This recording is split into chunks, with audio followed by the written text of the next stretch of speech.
Hey everybody, I'm Brandon Jones. That's Ian. Hi. That's Huber. Yo. That's Ben. Hi. And we all just finished WandaVision. 9 episodes. We probably would have all watched in like 2 days, but we had to wait for 9 weeks to process the final show. Definitely made everything feel a lot more epic, I think, having to wait for all those things. It was like Agatha. It's like the talent show. Whoa! It was like 2 months ago. I love that it's weekly. So I think that added so much to There's it. a lot to process because there's a lot of theories, because there's a lot of MCU just lore to comic book stuff, that we're not all of us are caught up on. I've got a lot of Patreon questions that are completely unorganized that we will get through, and we're going to talk about it. But if you have not seen WandaVision, or if you're like, I got like 2 episodes left, wait. Go watch all that good stuff. Come back. We're not going anywhere on the spoiler mode. And the spoilers start right now. Spoiler mode, final warning, spoiler mode, activated. Okay, I'm sad that we couldn't do. I don't think we would have had time to do a spoiler mode for every single episode of the show, because it would have been fun. We did this on Game of Thrones, and I thought it might have been fun actually for everybody to just do like a quick video that's like, okay, I think that this is happening, and just realize how completely wrong we were. Do any of you have any good things that you were like, I know what's happening, and you're no, you're completely wrong. Before we actually talk about what did happen. Nothing different from what everyone on the internet was like. Correct, yeah. Everyone's like, is Mephisto in there? Did Mephisto make these twins? Did Agatha was she trying to get the twins? Was Pietro pulled in from another multiverse thing? Ian, it's so funny because I would watch YouTube videos after every episode just because it was fun. And at first I was like, oh wow, this Mephisto idea is really interesting. And then by like episode 7, I was like, they just keep saying the same shit over and over again. Like I'm just completely over it. And it, maybe not part of the show. Well, doing all that research, is double-edged, because you're like, oh, I didn't pick that up. Pietro calls him Hellspawn at one point, and you're like, that's right, they were kind of Hellspawn, and like names of credits of people in the cast and other references and stuff, whether that actually came, true or not. I was really glad that I knew that stuff, but at the same time, they fill you up your head with so much nonsense. You're like, it's gotta be something. The only thing they were theorizing about the Kree at one point. Yeah. The only thing I was thinking about was just those shield nods, Jones. There were just a couple here, a couple there, where I was like, dude, are we going down this hole? Are we not? Obviously, the Darkhold, the Hydra soap, like really specific nods that are like, why are you mentioning that if you're not gonna pay it off? So I just loved. They're all part and parcel of Wanda's grief, and like that's the main drive of the whole show, right? Is her pain. So, maybe we forgot about over the course of the show with our fun theories. Well, the soap, I didn't think the soap really, like, I didn't understand how it messed with her grief. I get it was like Hydra and like washing yourself clean. I didn't think about it that deeply. I was just thinking about those connections. A thought that I had before we started recording is, like, just from an MCU perspective, I love that this show has made Wanda and Vision seem so much more important to me. It's not that I didn't like them before, not that I didn't have an appreciation for them, but I feel like in conjunction with this show, now the death of Vision at the hands of Thanos, and then what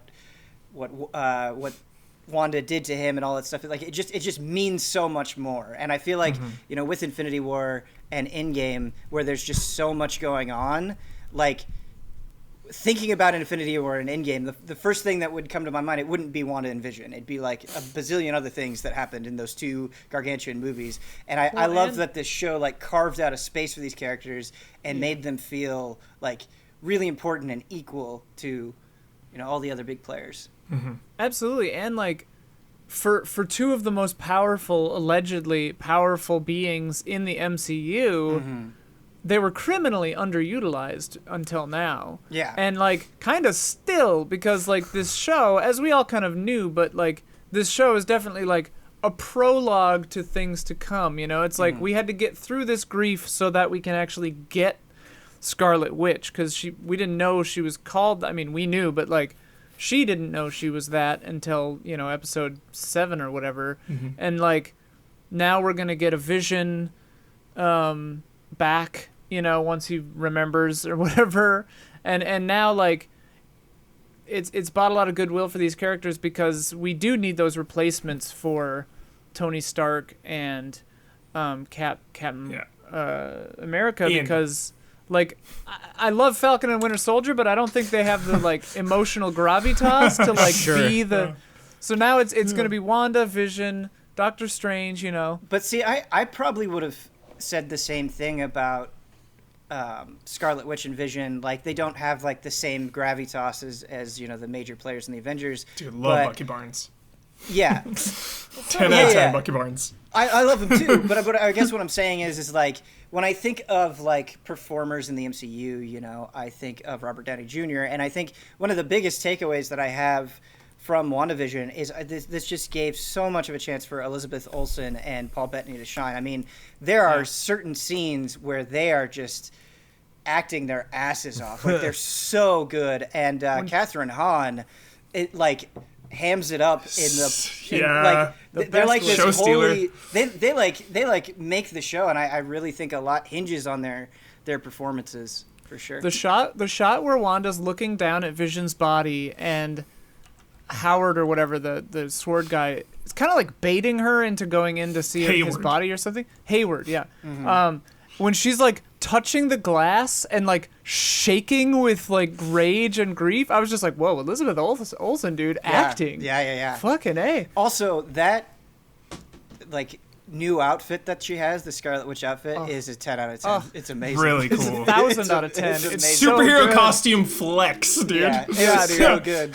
And she like when she like chooses to put it on and take it back off again, like at the end when she's like, fuck these people, and just like doesn't say sorry to the people she's emotionally tortured for months. Mm-hmm. Like, dude, I was a little like, for a while Monica was my favorite part of the show, and I was a little disappointed with her kind of getting sidelined in the end. Did you guys feel the same way or not? I feel like the final 2 episodes were just like, okay, she's gone.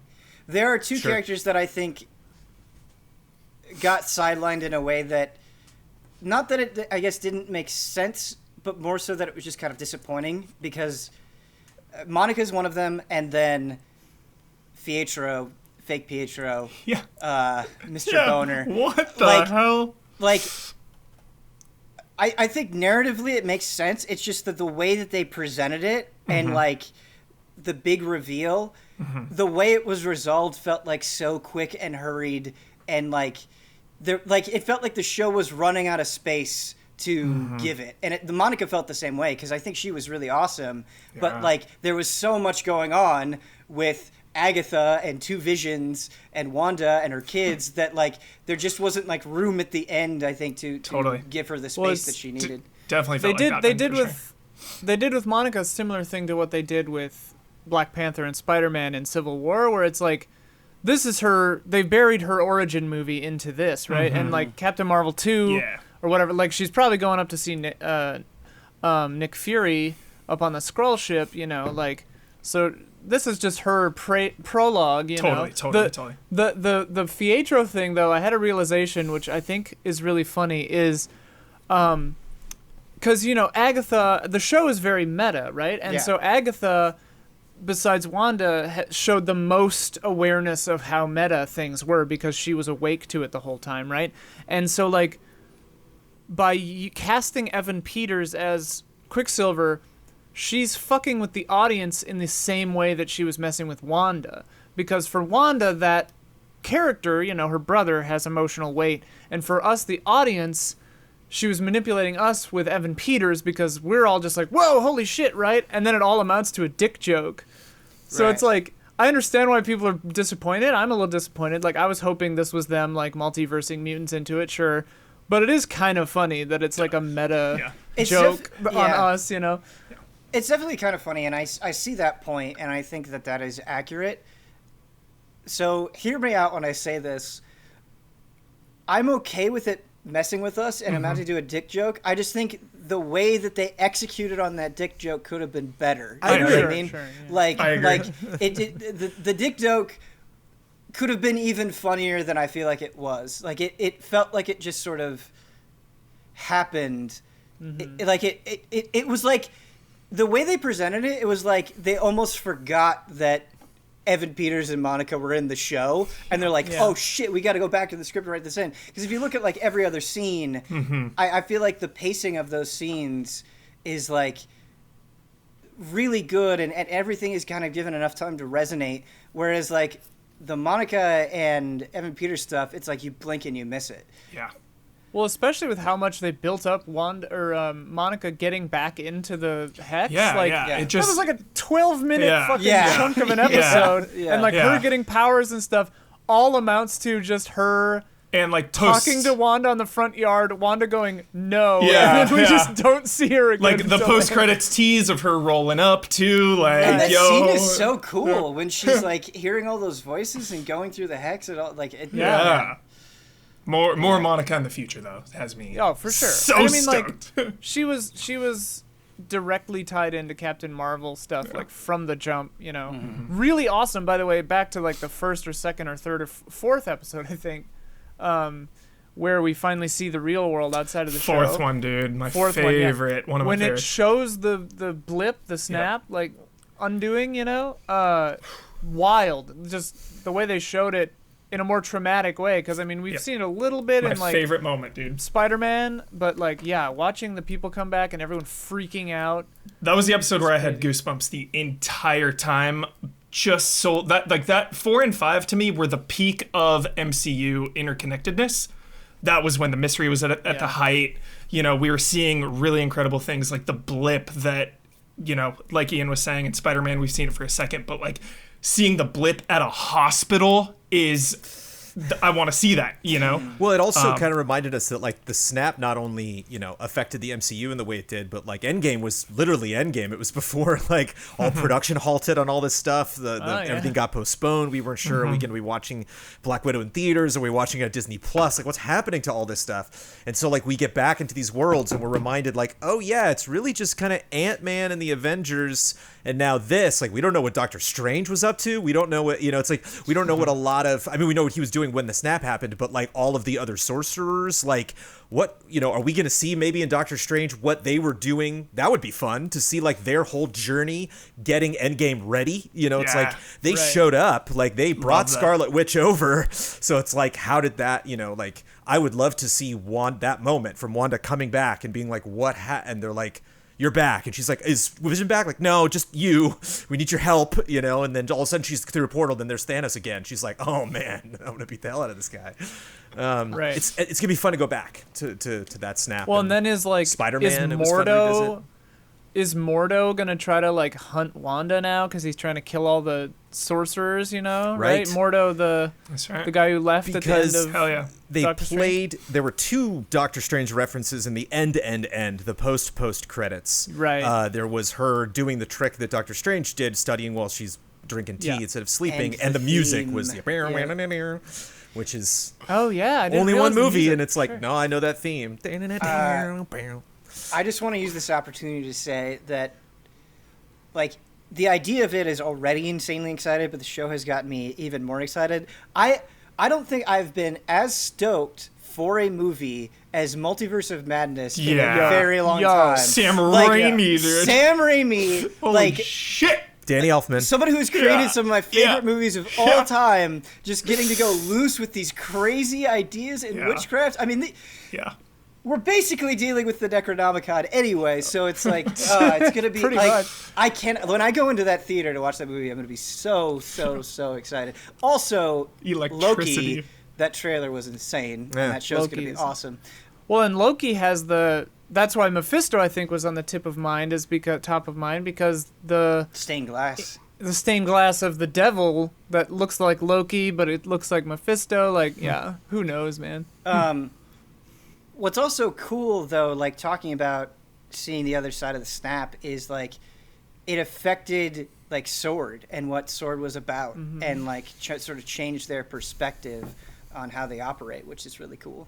And I love that scene when Monica comes in and she's like, she can't get in the door, you know, just because she's been gone 5 years. That's really cool too. I love that. But yeah.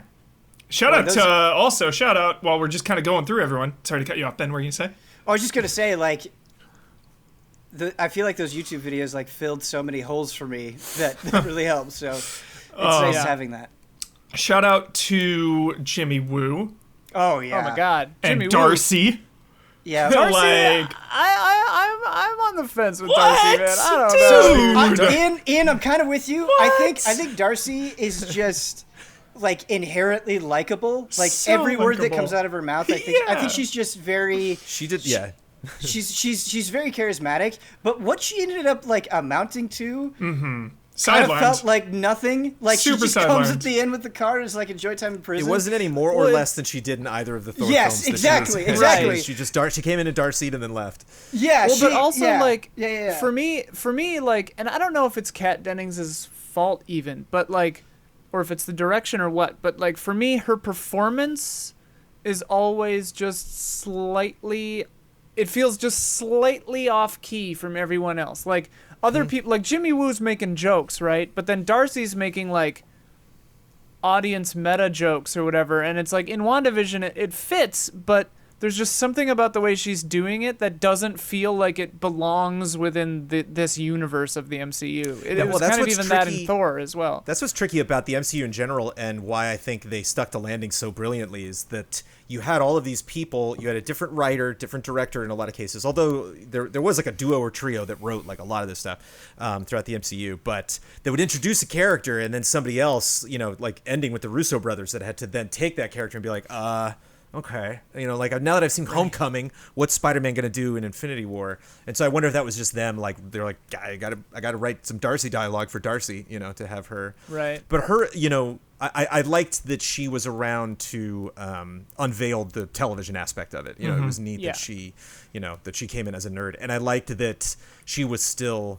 Because I would completely have no patience for her character if she was like kind of aloof and bad at science. But I like that she's, she is a specialist, and it's interesting coming into this show how we have like a connection to Ultron, a connection to Captain Marvel, a connection to Thor, a connection to Ant-Man, a connection to, S.H.I.E.L.D., the TV series S.H.I.E.L.D., because we're dealing with S.W.O.R.D., and so it's just like a lot of Darkhold. You had a lot of these corners of the MCU all coming together to be like, oh, hey, you're into the show too? It's like we all kind of had a dog in the race, and then like all these Cap fans are going to be like, it's time for Winter Soldier. Sorry. Well, what I will say about Darcy and Jimmy Woo and Monica in the early goings, like 4, 5, 6 region, it was pitch perfect, pretty funny, and really prescient of the writers, because like they were literally writing like YouTube video headlines on their whiteboard within the show. Like they were talking about the things happening in the show the way that we would all talk about things happening in the show. And I thought that just showed a really smart understanding of their own world and their own movies and stuff. Absolutely. Talking about power really levels fun. And shit. Right, sure. right. And just like Skrulls, question mark, which it turns out like kind of, but it's funny to me because I feel like Monica and Jimmy Woo and Darcy and Hayward kind of served as the connective tissue, because the first few episodes of the show were so different and out there compared to like any other MCU thing. Like the humor was obviously modeled after old sitcoms and everything, and so it felt very foreign and alien in a way that I thought was captivating. But then those characters felt like they were written exactly like MCU characters. Like you could stick them into any MCU movie and have it work tonally. And so to me, they kind of served as the bridge between pure sitcom WandaVision into broader MCU WandaVision. Well, and Jimmy escaping multiple times was just his so magic that convenient. he learned from Ant-Man. Yeah. First time we see him, he does the card trick from Ant-Man. That's the best. But I mean, this has been floating around, but something that I love that I didn't realize until maybe halfway through the show, but it fits perfectly, is that the show is the 5 stages of grief. Like the first couple episodes when she's completely in her own world, it's black and white, it's denial. And then when Monica says Ultron, she flips into anger, kicks her out of there, and then that's when we get into bargaining, which is when the like sword real world stuff starts happening, and like the real world starts coming back in, and Wanda's like trying to ignore it and deal with it, and then like try to make deals with it. The Modern Family episode is straight up depression. She's in her PJs. She's sitting there the whole time. Right. And then acceptance is when she's learning that about the witch. She's coming to grips, obviously, with losing her family. And at the end, she literally has to say goodbye again. In some of the best stuff I thought in the finale was, you know, the fighting in the sky was whatever. It's like kind of shitty and like whatever. But like flying and laser beams. Flying and laser beams, lasers in the sky. It's all the hits are all there. I appreciated because like it's cool that Vision things can pass through his body, and the fact that they can both do it, where they'll go punch creative, and then, that kind of stuff. I thought that fight was fun. Enjoyable. The equal witches thing was like, I mean, costuming dream, but like fighting wise. But then like v red, bro. Purple v red. But the scenes with the kids, like saying goodnight to their kids, knowing like the dramatic irony of knowing that they're saying goodbye forever, and then like Vision and her scene at the end, Vision talking to Vision. Also, the realization that the payoff to Paul Bettany's real world comments about he finally got to work with someone he's always wanted to work with, but never got to work with before being him fucking self. I had never heard of him saying that. See, that's why I feel like fan theories can lead you down a path of unfulfillment. For sure. Because they like talk about all these awesome things, and it's like, dude, if I had heard him say that, I would have been convinced. Like, so was the internet. They were all like, it's Cumberbatch, dude. It's John Krasinski or whatever. But coming in as Fantastic Four, like, there's so many. But I mean, that's such a Paul Bettany joke to make, you know? Like, he's such a goofball. I legit had a dream that John Krasinski was Mr. Fantastic in WandaVision, and that I like met him at like a Denny's. Yes. After the episode went live. It was a weird fucking dream. Do you remember what you ordered? I love that dream. How did you do in the episode? A big part of my dream was I was struggling to like find a seat. Yeah, of and course. Like the Denny's also was like a laundromat, and I was getting my clothes washed. It was weird. We don't need to go into something that. Denny's will have to do after 2020, you know, to keep around. Quick shout out to Emma Caulfield. Her character was so underutilized. Just about Who's her. that? Her daughter was the one trapped in the bedroom. She's like, please. Oh yeah, Dottie. Yeah. Her and Deborah Jo Rupp too. The neighbor in the first episode. Like, leave it to the MCU to cast 10 out of 10 actors for like 3 scenes. Just like, all right. Well, and those like townspeople were like so instrumental in the first 3 episodes, and then you just never see them. Like they're still there. Yeah. Like, I the thought neighbor for sure guy and Dottie stuff, had way more going on. Than, for sure. Well, it's almost it's almost sure. like characters really lived in specific parts of the show. Like when you introduce like his boss, and then one thing that I saw that again, it's just like, God, get out of my head. But like somebody, I think it was Hector Navarro from Nerdist, actually pointed out that the guy that wakes up at work, that's like, oh my God, wait a minute, let me make a phone call. And Vision's like, wait, what are you talking about? Is in Agents of S.H.I.E.L.D. Incentives program, and baby. So Navarro was like, hear me out. He's like, what if the Hydra soap, the Darkhold, like so many. Who was Jimmy Woo's person in Witness Protection? Right. Did we ever That's actually a question coming up. Somebody asked that. Dude, the that's Darkhold a and key thread Runaways. Who was too? the witness that he was looking for? It was just a red herring. I think it was just I guess. that was to get him there, I guess. Yeah, I don't know if they... But it seemed like a lot, like almost like whole casts would come in for 2 episodes and then bye. Mm-hmm. Like we never went back to his office. We never saw that updated, like... That's what it felt like with the whole Kat sitcom Dennings. thing was kind of Jones. dropped by episode 5. You know, it's like she was in the van with Vision the one episode, and then she just came back to hit Hayward in the van. It was like they just filmed that together, and then all right, peace out. they were there. Yeah, they were. I mean, the cast members were there. You know, like the mom from that '70s show. Like she was in the background the whole time. But yeah, basically the cast of the magic show. Like that was the. You know, that was your supporting neighbor cast. But yeah, I wonder. Pietro, I think, was the only thing that really frustrated me, just because it was like, it's one thing to be like, oh, I wonder if they're going to. It's another thing if he's like literally acting like he did in this movie. So it's like, did Agnes see those X-Men movies? It's like, how far does this go?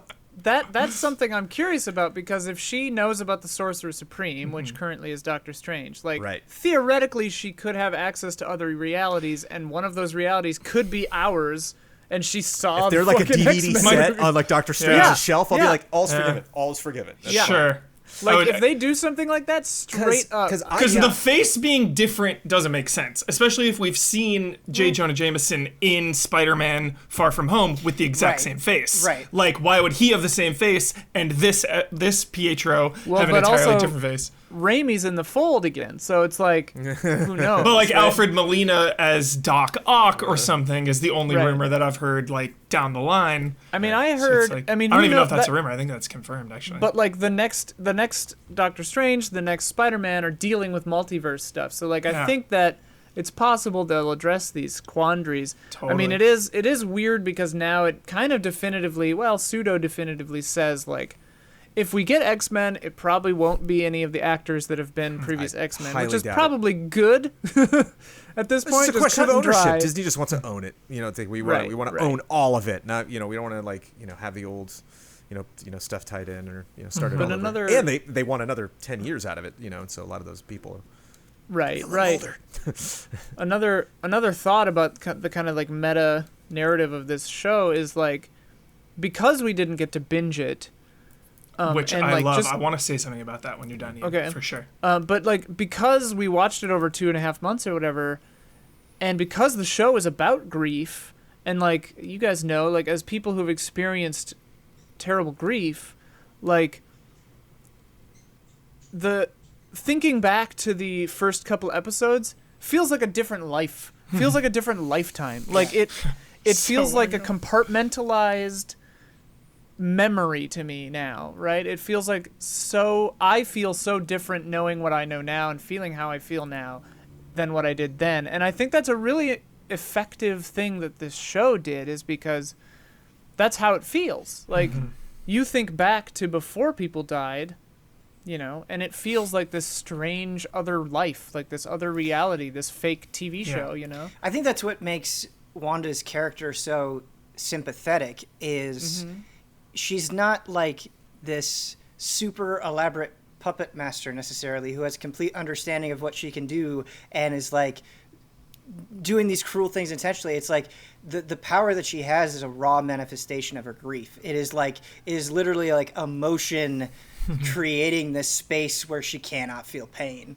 right? Like it's just so, it's like instinctual almost. And like when you are confronted with grief, you don't know how you're going to respond. It's not like you've thought it through and it's meticulously planned. It's just like you just sort of react to it. And so I think that's what makes it feel so believable. Yeah. Totally. And like the characters of the MCU go through a lot of shit, but like she has definitely gone through some of the most, just with Sokovia, all of that, and Civil War, and like blowing people up, Sokovia Accords, like losing Vision multiple times. So she's definitely been through it the most. And I think when you have someone as powerful as she is, like one of the strongest people, being so vulnerable, being just in that state, you just like can't help but feel for her. Yeah. Well, and it's always been part of her vibe, certainly in the MCU and also to my understanding in the comics, that like she's always been like gray.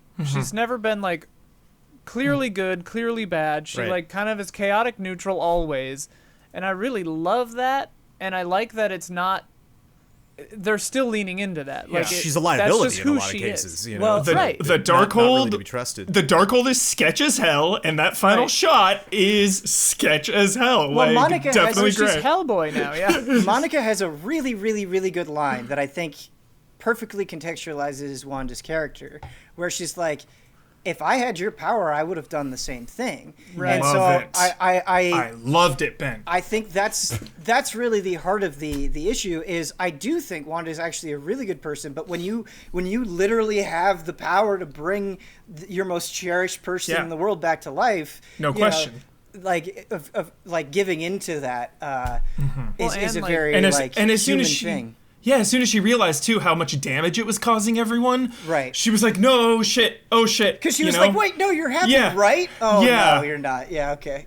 Yeah. Well, and that's what's great about it, is it makes it still so morally, like, complicated, is that, it wasn't on purpose, but after she started figuring out that she had done this, she didn't stop. Denial, for sure. She definitely kept, and like at the end when she was almost undoing the hex and then realized it would kill her family, she she stopped undoing it, you know? And it's like, that's so cool and fraught. I like that there were callbacks, and Wanda's the Wanda arc. Civil War is one of my favorite movies, and all of it's one of the most satisfying. It's just like so rewatchable, and I think for as difficult of a job that they had to do, pulling that all together, I think they did a really great job. But I love her being on the side with Cap and with Hawkeye and all of these people. I really. It's not a perfect argument, but I really love this idea that like, hey, you guys have superpowers, you got to be careful with those. And like the response is like, sorry. It's like, I'm sorry. I didn't ask for this stuff. I'm sorry that I can do these things, but I can, so deal with it. Like I need to go through this. I went through so much more pain than you could possibly imagine to save the world. Let me have this town. What the hell? Right. It's there is part of me that's like, I get it. I could see, you doing that, and you see people with incredible power doing terrible things, and it's so easy to be like, how could they? But it's like, you don't have that power. You have no idea what you would do in that situation, or if something was that easy, if you could just snap. I love what she's just like, I don't know how to do my powers. I never studied this. I can just do it. It's like Anakin. He's like, I can just choke people. Having rewatched Age of Ultron recently, the scene with Wanda and Hawkeye is like one of the best scenes of the movie. It's so good. I was convinced Hawkeye was going to show up just because of their bond throughout the whole MCU. That was my only theory. People were theorizing that. Yeah. I was like, dude, like the knock at the door, dude, when Pietro shows up.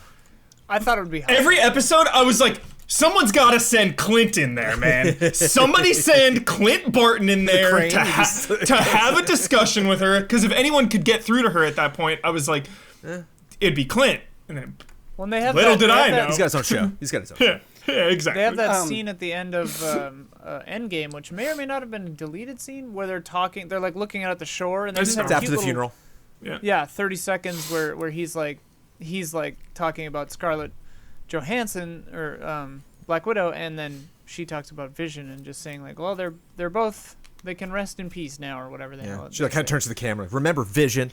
And you're like, yeah, that's right. That was a movie ago. Yeah, he got killed too. So if she can bring people back to life, isn't Hawkeye going to come and be like, yo, why don't you bring her back? All these people come in like, yo, why don't you bring this person back? Why don't you bring this person back? Wanda v Red Skull. But isn't it she can't. Yeah, she was able to do Vision because she has part of the Mind Stone inside of her.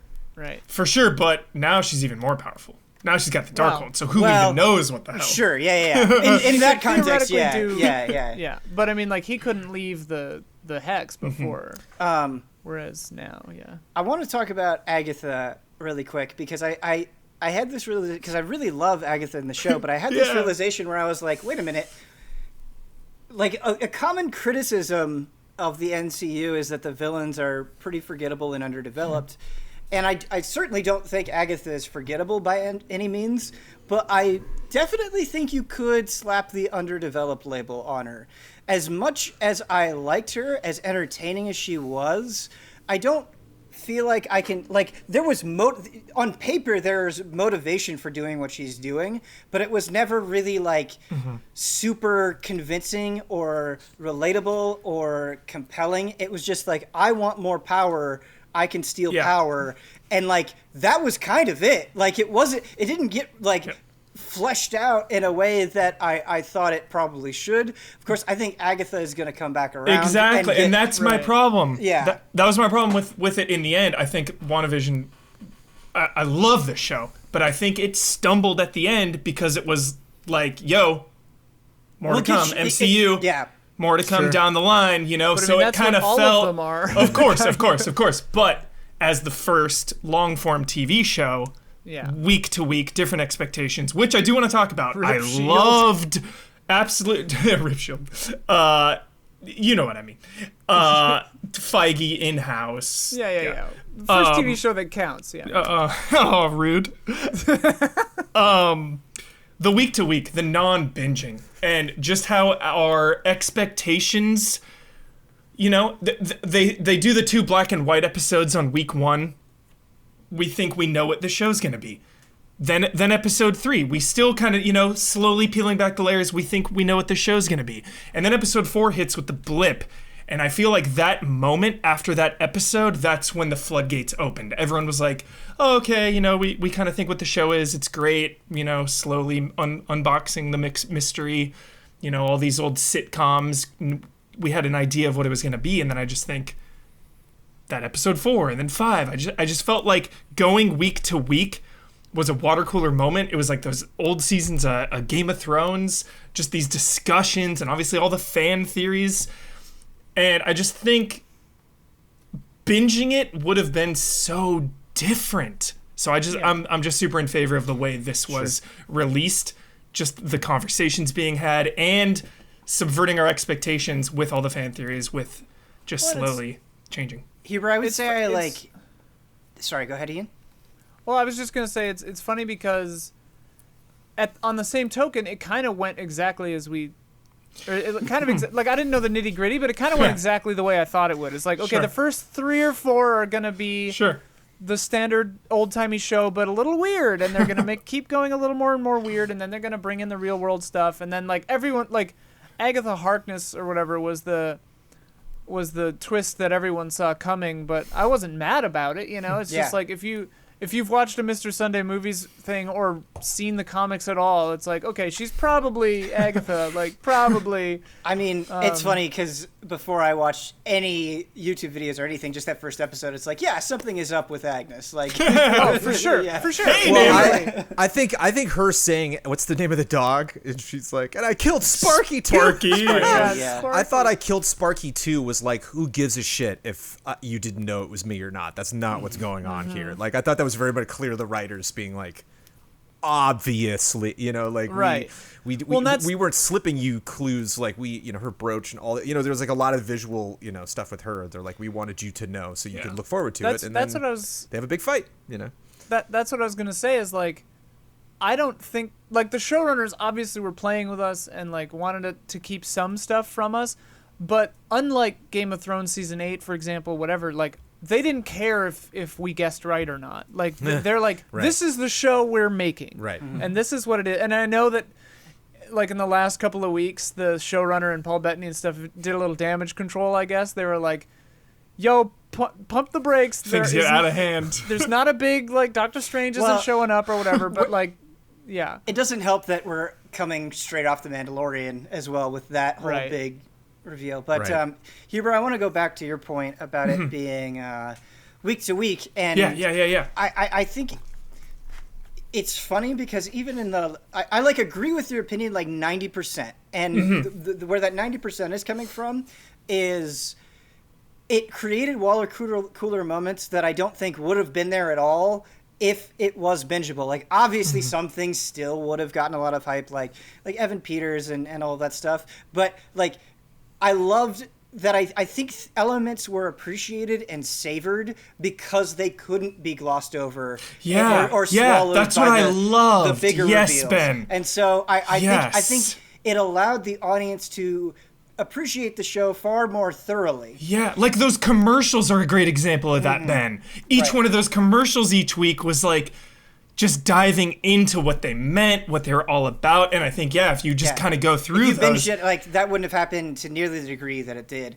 The only part that I will say, I feel like I felt this around, like, episode 7 or episode 8, is, like, I had this moment where I was like, I still really love this show, I'm enjoying and watching it to week, but, like, I'm ready for the answers. Like, not that we haven't, like, done meaningful things, but I felt like it wasn't like it had been so much build up that I was ready for the book to like to close or everything to come full circle. There was a moment where I was like, I don't feel like I'm getting like quite as much out of like this episode as I was early on. Well, for sure. Like, I think it peaked in the middle. Absolutely.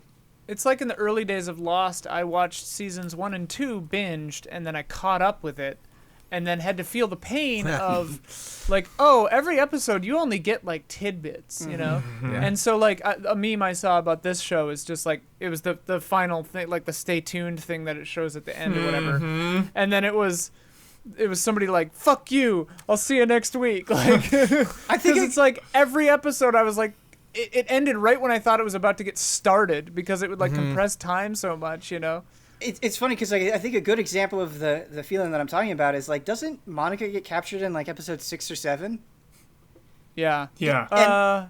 Yeah. Like end of 5 or 6. Yeah, and so 6 or 7? she Yeah. she gets caught somewhere around there, and then I remember later episodes it's like, End of where's 7. Monica? Like, Yeah. like, 8 and 9, what? dude. Sidelined. Where are you? Sidelined, dude. What the like, hell that's- is going on? That's the funny thing with the MCU and this show in general is like, well, and also like, binging this show would be anathema to the whole point of the show because like it's modeling itself after, golden era television. So it's like it'd be super weird to, As were all the takes, I saw lots of blogs that they were like, "Why is this even a show? It should be a movie." It's like because it's about television. because it's a fucking show, duh. But it's pretty neat and compact in terms of what it is. yeah. But maybe that's I forgot the other thing I was gonna say. I'm sorry. Oh no, it's fine. I have a devil's advocate, a Mephisto's advocate response to seeing it week to week, because one thing that actually I was like, okay, I'm reading way too much into this because they're just making a TV show. I'm being way too critical. But like, it was weird to me that every time they would tune in, they being everyone on the outside would watch WandaVision. It was always something we'd seen. It was always like, oh yeah, it's that scene that you saw before. And I was like, well, wait, we've only seen 2.5 hours of this. Where's the other 78 hours? How long have they been there? Like, what's going on? It was weird that when they first turned on WandaVision, it was the pilot. So it's like, well, wait, she's been here for like a week. Well, because I think it went back, right? It went back in That was the time. blip episode. It was catching us up with Monica. It's just there was a lot. Timeline-wise, there was a lot that happened on outside and not a lot that happened inside. And so it was like, was everyone asleep? Where they just, which is like, get over it. It doesn't matter. It's not. It doesn't wreck it in any way. They mentioned my mind would just wander off in that direction, and I have to pull it back and be like, it's TV. They did confirm that the people out in Sword were seeing more than we were. Like they saw more stuff. We just more never saw them episodes. seeing more. I would have loved some scene where I'm like, wait, what? She's playing with the lawnmower. What is she doing? Yeah. Well, also Wanda could completely control what everybody saw, right? Totally. And so like the edits or had power that over happened. it. She didn't really know she was doing a lot of it, but yeah. Right. I remember the thing I was going to say is that this show feels the same as MCU always feels, where it's like the movie's a little less so, some of them, but every episode leaves you feeling like you want more, and the show just ends up feeling like this big prologue to What's next, Multiverse of Madness and stuff, and it's just like they're always gonna feel like that. Like they're never gonna not. That's why, like, I think we're gonna say the same thing, Ben. Where it's just like each episode, like there was a point though when Agatha is kind of they're going through the like visions and Agatha and everything. That episode felt so great because it wasn't really looking forward; it was looking back and presently. So I felt felt all the emotions. I felt the grief and the loss and just like.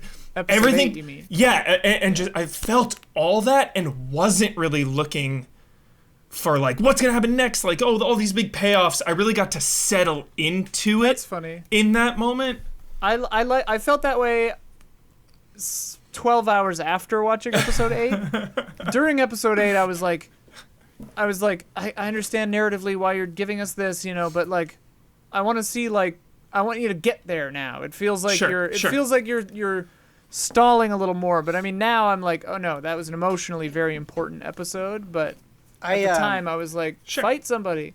I definitely see what you're saying, Ian, and I think that was something that annoyed me about the MCU for a long time, is just always this feeling of like, here's a piece of the puzzle, but the full thing is years away. And now I'm willing to totally give them the benefit of the doubt because they have, for sure. Like Infinity War and Endgame was like that big main course where it felt like more or less everything came together and felt really impactful and felt like a definitive conclusion to all of these arcs that had been built up over years and years and years. And that's why I'm so excited about like Multiverse of Madness, is like getting closer to, once again, like what Avengers, not that this is an Avengers movie, but the point that I'm trying to say is like, I think the Avengers movies were always so exciting because it would bring all of these characters in and like officially, like now that you've been introduced to them, it'll add them to the puzzle. And kind of what I was saying at the beginning, like I'm way more invested in Wanda and Vision and Agatha and Speed and Wiccan than I ever was before. And so when they show back up again, it's going to mean way, way, way more to me. Well, and like not only that, but after Endgame, after the afterglow had worn off, a worry I had was like, well, shit. Yes, like, how are they going to top worry. that? Yes. I was like, how are they going to X-Men. like? That's well, how. well, no, it's not how. This is how, because like this. because after Endgame, I was like, okay, but like, what do you do now? Because like, 7/10 of the characters we care about are like kind of done now, or the ones that are left are like kind of the B tier guys, Yeah. And now like we're upping the game by going into multiverses and magic and like crazy shit, and I think it fits and it feels more fresh and interesting, because if they had just done like spy stuff again, I think and it just had stayed like Earth plus, I think it would have felt too samey. And now we can definitively say, like, oh, okay, the next phase is going to be fun and weird. And what's awesome about it is they laid the groundwork for it with Doctor Strange and Ragnarok and stuff. And so it's going to dovetail together so well. And I think why Infinity War and Endgame works so well is because of how convincingly threatening Thanos was. Right. And how much of a presence he was. And now, if Wanda becomes this, like, ultimate evil, I can buy into her power because I just spent 9 episodes seeing what she's capable of and how she can, like, enslave an entire town and recreate Vision and all this stuff. And so, do you think she's gonna go bad? I don't know. I don't want her to There go will be bad. moments of her going Well, bad. I mean, bad is no. Who's She'll bad fight in Doctor Civil Strange War? They're all once. fighting each other in Right. Civil War, but none of them are Right. bad. Vision's a bad guy in Civil War, technically. I don't- He's an Kinda. antagonist. I don't mean to like- reduce it too much. I'm just saying, like, they're clearly Right. building up her power. And so when she does have that moment, right, where she does, something crazy, it's like, yeah, I buy into this. It didn't just happen. Well, It didn't just come out of nowhere. I could see her and Doctor Strange butting heads until Vision like comes back and is like, "Yo, hey," and she's like, "Oh my god." But yeah, Their chemistry. Oh, they're is gonna- gonna I think be that's insane. why. they're gonna fuck. Yeah, one of the reasons I got so attached to Monica is just because, like, new character. I know she's a kid in Captain Marvel, but like you were saying, Endgame was just the culmination of everything. So now it's this new beginning, and just to be so invested and attached into this new character, like, it's just so invested in her. Like, I want her to be the new Nick Fury of, like, going around, gathering everyone, like, bringing everyone together. Oh, that's like, an interesting thought. Monica hype, dude. Well, and she's like So pissed hyped. at Captain Marvel, kind of. She's like pissed at Captain Marvel for like where were Abandoning, you? yeah. abandoning her mom when she was sick and stuff. Mm-hmm. And it's like they're gonna have to have some kind of reconciliation. It's funny that I feel like exactly the same way about Captain Marvel now as I did in Endgame, where it's like, Deus Ex Captain Marvel. yeah, like I feel like Captain Marvel happened like a little bit too quickly, and it's like I want to Yeah. be into your character and I want to be into what you're doing, but you're given I really like that movie, though. you're given all of this gravitas that like I just don't feel yet, and Well, they botched her. Like they and Brie Larson unfairly, I think, gets a lot of the blame. Like I think that the direction of the Captain Marvel movie was a little too wooden, and they made her a little too like stoic. But I don't think that's Brie Larson's fault. So I don't want to fall into that bandwagon. But like, yeah, man, like we're seeing here, like we've got characters like Doctor Strange, Wanda. And people tell me Vision is super powerful. I have yet to see a whole lot of proof of that. But like, Wanda and Doctor Strange are like literally like alpha level, like changed reality kind of power. After Infinity right? War, I saw a lot of Vision fans pissed at just how little he really got to do. 'Cause they didn't do And anything they were- with he was like, and so that was nice again seeing both of them. And same thing with Scarlet Witch. Me knowing, like, I remember the first time she was teased at the end of what is it? At the end of one of them, there's like, They show her the at twins. the very end of I think it's first Winter Soldier, Must have and been Winter because they're Sol- yeah, teasing Winter Ultron, and I remember like turning to my friend and being like, "The Scarlet Witch, right?" It's like I knew her. I didn't know Wanda Maximoff. I only knew Scarlet Witch. right.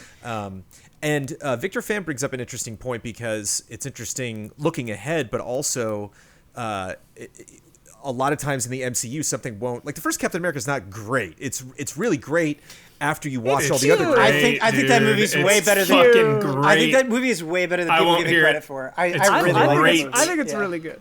I'm talking about comparing it to Winter Soldier, comparing it to Endgame, comparing it to... It's great. It's just not as great as some of the other things. It's way better than any of the Thor movies other than Ragnarok. I think Ragnarok's better than Cap. But it's like, you go back to watch Cap and it resonates more. You go back to watch Iron Man 2 and it's like, God, Iron Man 2's not great, but they introduced Black Widow. You know, it's like there's all these moments. She's she's in Dark World's like... First, Dark World is not great, but like Endgame really highlights Dark World in a really fascinating way. And so Victor Fram on Patreon said, a while back, Huber made a comment about how the MCU, when taken as a whole, is stronger than the sum of its parts. And WandaVision feels like, in many ways, to be a redemption story for Age of Ultron, which on its own is one of the weaker films in the series, but even now it's providing rich narrative ground to be expanded upon in WandaVision. I even appreciate little touches like the specific movements Wanda does to cast the illusion on Agatha, the way she did to Cap and Iron Man back in Age of Ultron. I definitely shouted. I was like, yeah! Like when she did that. Like, she did it. She did one of her things. And they mentioned her doing it. They reference it in dialogue. We briefly touched on it, Ian, but yeah, the MCU is one of a kind. And to me, the whole point of the entire thing is the way it all connects. Right. And the best is when not only everything connects, but then when you also get standalone quality. Like Wanda's grief and everything standalone, kind of separating it from the way everything connects. But when everything is humming all at once, when you have like Robert Downey Jr. giving emotional performances and calling all these things back like Endgame style, then it's just the best. I think the only thing that really upsets me is when corporate business clearly gets in the way of the story that they want to tell, and so they have to in the most awkward way drift around it. They calling Quicksilver and Scarlet Witch enhanced. Yeah. That's not mutants. That's so fucking lame, and they have to very carefully not step on these very obvious landmines that the audience is super familiar with, and so that is when I think the individual pieces are weaker.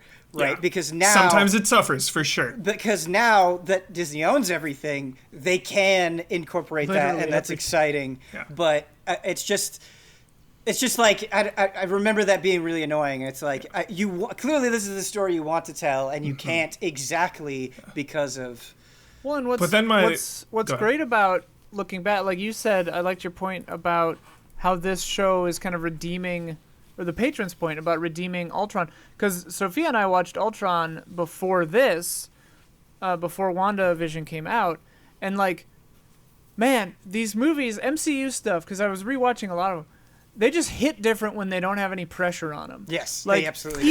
Even the bad ones like Dark World, whatever, like Ultron, when they're not the newest, freshest, hottest thing, you can just settle in, man, and they feel great. Even the bad ones are just yeah, all right, this is chill. Dude, everyone talks so much shit on Thor: The Dark World, and dude, those Loki scenes are some of the best that character has. They're all just a lot of great moments, and some of the worst movies are some of the best moments. Right, Ian. That's why it's all one big thing. Ian, I think you're so on point, because rewatching a lot of the MCU, it's a totally and other.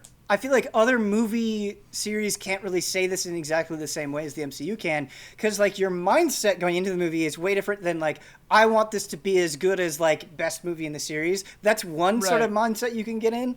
But if you go into these movies, even the bad ones, where you're I just want to fill in some gaps. Mm-hmm. I just want you to refresh me on some lore that I'm missing. They're super enjoyable, and they benefit so much by being part of this massive web. Absolutely, yeah. And so Huber, your quote of greater than the sum of its parts, I think is totally accurate. Yeah. And knowing that things ended that phase 4 or whatever ended well with Endgame, and now 3. WandaVision was good, decent, whatever. It really makes going back feel better. Right. Whereas certain other series, Game of didn't end Thrones. so great. Yeah. And for the record, man, I love First Avenger. I was poorly trying to. I know you do. I know you do. When he comes back, because Obviously. we're revisiting the MCU right now. Amanda thought she watched it, and like 20 minutes in, she's like, "Wait, did I not see that?" And I'm like, "Get ready, like you're." Peggy in for it." Carter is and the like greatest of him all time. coming back down the trail, and the whole parade of guys are behind. Like, it's here for Captain America. Like, There's only one So- scene I don't like in First Avenger, and it's super nitpicky, but the way he gets his shield like drives me insane. Like because it's just like underneath What's this this thing? shell. Sure. It's just like, oh, what is this? Oh, right. Oh, I just have that line around his face. It's just like it feels like weirdly written for like the most iconic Captain America thing ever. Didn't they address that though in Endgame or whatever when they go back in time and they see Howard Stark? They're like building it in one of the movies. They're like making it. and you Okay, see I don't them remember making that it, at all. I think. I just I watched don't first remember that. rewatched Nah. First I don't Avenger remember. recently. oh, you mean this whole thing, man, of the most valuable Yeah. material on the planet? On What, the this? planet? That's- that we And don't obviously know where he- he You want comes this from one? yet? And he's in that actor is Howard Stark, obviously in the show, but they Right. don't really go into. They just go over to like how he kind of knew him. After WandaVision, I am so confident in the MCU. Like Oh, yeah. like the things that they've announced, like making a show about Falcon and the Winter Soldier is like a brilliant idea. Like Dude, Ben, I had the thought where I'm going to be watching this when I'm like 65 years old. MCU, like Still new like, stuff. Yeah. like, is this just gonna go forever, dude? Like, are we gonna be 70? Just but like, it is Phase shocking 9. that the MCU has been going on for forever and like could be 2008. entering its like greatest arc. You know what I mean? Like Yeah. that's Hubert. wild. Chris Evans Yeah. does like legit old Cap. Like, Yeah, Chris yeah, Evans is in his 80s. He's like, let's do it. yeah, dude. The YouTube think crazy. pieces about how close the age makeup got to real old Chris Evans. They de-age Chris Evans to look like original Chris Evans when he's older. We in all of our talking about what they could potentially do next, we have yet to utter the words together. White Vision. White Vision. Yeah. I gonna require happen? elaboration. Well, There's some he- people comments are like, what happened to him? And it's like, obviously that was just he just took Yeah, off. he, Question. he I had had some Vision, see ya. thinking to do. Question. His mission was to kill Vision, then he says, I am Vision, and he flies off. Did he go to like self-destruct or no? No, No. he Okay. just, He- he, well, he because realized he- that. Got it. He's Mr. gonna Sunday Dr. Manhattan movies- go to Mars and Yeah, he's gonna say, "I'm tired of humans. Leave me alone." Well, Mr. Sunday Movies phrased it in a nice way, where they said that Vision in the Hex was the Mind Stone version of that, so that's kind of the soul, and then White Vision is the body and has all the data of the memories, but without the soul, doesn't like collate them and have like emotional responses to them. So my theory now going forward is like the soul has been returned to the ether. White Vision is out there with all of his memories restored to him now. So he has all the data. So he just went to go like collate. And then Well- hopefully Wanda or the Mind Stone or some other force like puts the soul back in, or he remembers himself. And then we get Vision. Maybe Vision better than we've ever had him before, you know? Westview Vision spells it out like maybe almost too much, where he's like, I've been this and then I've been that. Who knows what I'll be next? Like, Right, just right. very heavy-handedly being like, I'm not dead. Similar to Yeah, and I Agnes think- being yeah. left there, it's like we'll see her again probably. Yeah. And that's kind of why. And that's kind of why I was saying the end kind of stumbled a little bit for me because I was so emotionally invested this whole way, and then just the end kind of felt like, well, it's not really goodbye. Like it is hopeful, which was nice to kind of end on a hopeful note, I guess, but just some of that heaviness kind of just didn't hit as hard because it was like, Oh, hey, next man. time. She's got to close a door, and then out of sight, her children will be Of course. erased. Right, but Like, then that's- the thing Amanda that- But was then, like, that- but then it's like that- she's gonna bring him back. So it's like, The thing that lessened that is that we hear them calling for help again at the in the after Yeah. credits, Yeah. and like that I was surprised by. At first, I was kind of like, I kind of wish they hadn't done Same. that. But I mean, they had to seed it. But I do think I agree a little bit that just that moment, hearing the kids still in the ether, like in another hell dimension or whatever, took out the sting a little bit of her grief, because now it's just like, I gotta get my kids back. whatever it takes. I as far as like Not without my daughter.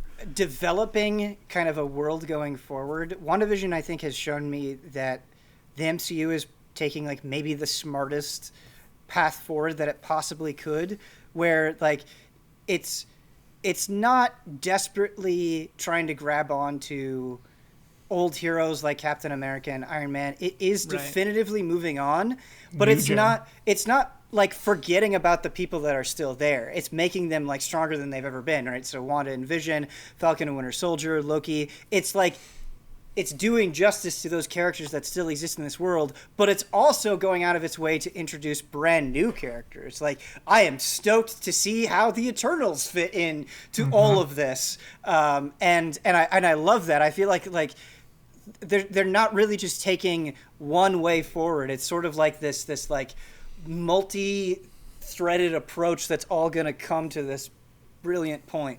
I'm hoping for some Thanos like Thanos' parents in Eternals, dude. I'm looking for that, Ben. I want some of that. Thanos is done, man. Yeah. Well, because Eternals, dude, that's like kind of all about that shit, dude. Nothing's Thanos ever really done in the MCU, Ian. Eternals, Nothing's ever really done. I don't know anything about Eternals. No one's ever really gone. But I mean, that's the nice thing with this show is like, it's all about scale, right? Like at first it's like, oh, we got to save New York. And then it's like, oh, we got to save America. And then it's like, oh, we got to save the world. And then it's like, oh, we got to save our universe. And now it's going to be like, oh, we got to save every universe. But the thing is like... But they're not getting... They're keeping the thing that matters because the scale of the problem is a hindrance more than anything. Yes. Unless you have the emotional gravitas to care about it. And like that's what this show showed me they're still keeping the focus on because this is just a show about one woman's grief. Like that's what it is. Yes, yeah. Ian, exactly. Because that is what like big budget popcorn series, I feel like every time they like punch the gas on the scale, it all falls apart and like turns shitty like almost every time. Like think about like the Hobbit trilogy, right? Like the best parts of the Hobbit are when they're in the Shire and it's just like characters interacting. Or when Bilbo's talking to Smaug. Sure, but that's very small. That's very small. It's just one-on-one. When you get to these like giant battles and you get to this huge scale and you get to this huge conflict, it all falls apart. Like except I for, don't like huge battles. There are many, but like Helm's Deep works because you care about the players in it, right? Yes. So it's like it's all about that. There are counterexamples to what I'm talking about, but I'm saying a lot of times I think as the scale expands, you lose the heart of the story, and I think that's why I really like episode 9 of WandaVision is because it kept expanding, and in the final episode, it contracts down again until it is super hyper focused on Wanda and her grief, and so I think it makes it all kind of like come together because you're like it really is focused on this character and her relationship and what she's going through, and I think that's what the MCU does so well. That's why I was emotional at the end of Endgame is because it came back around and is focusing on the death of this hero that we all love, or like old Captain America and all this stuff. Like it had that emotional gut punch at the end that made it work.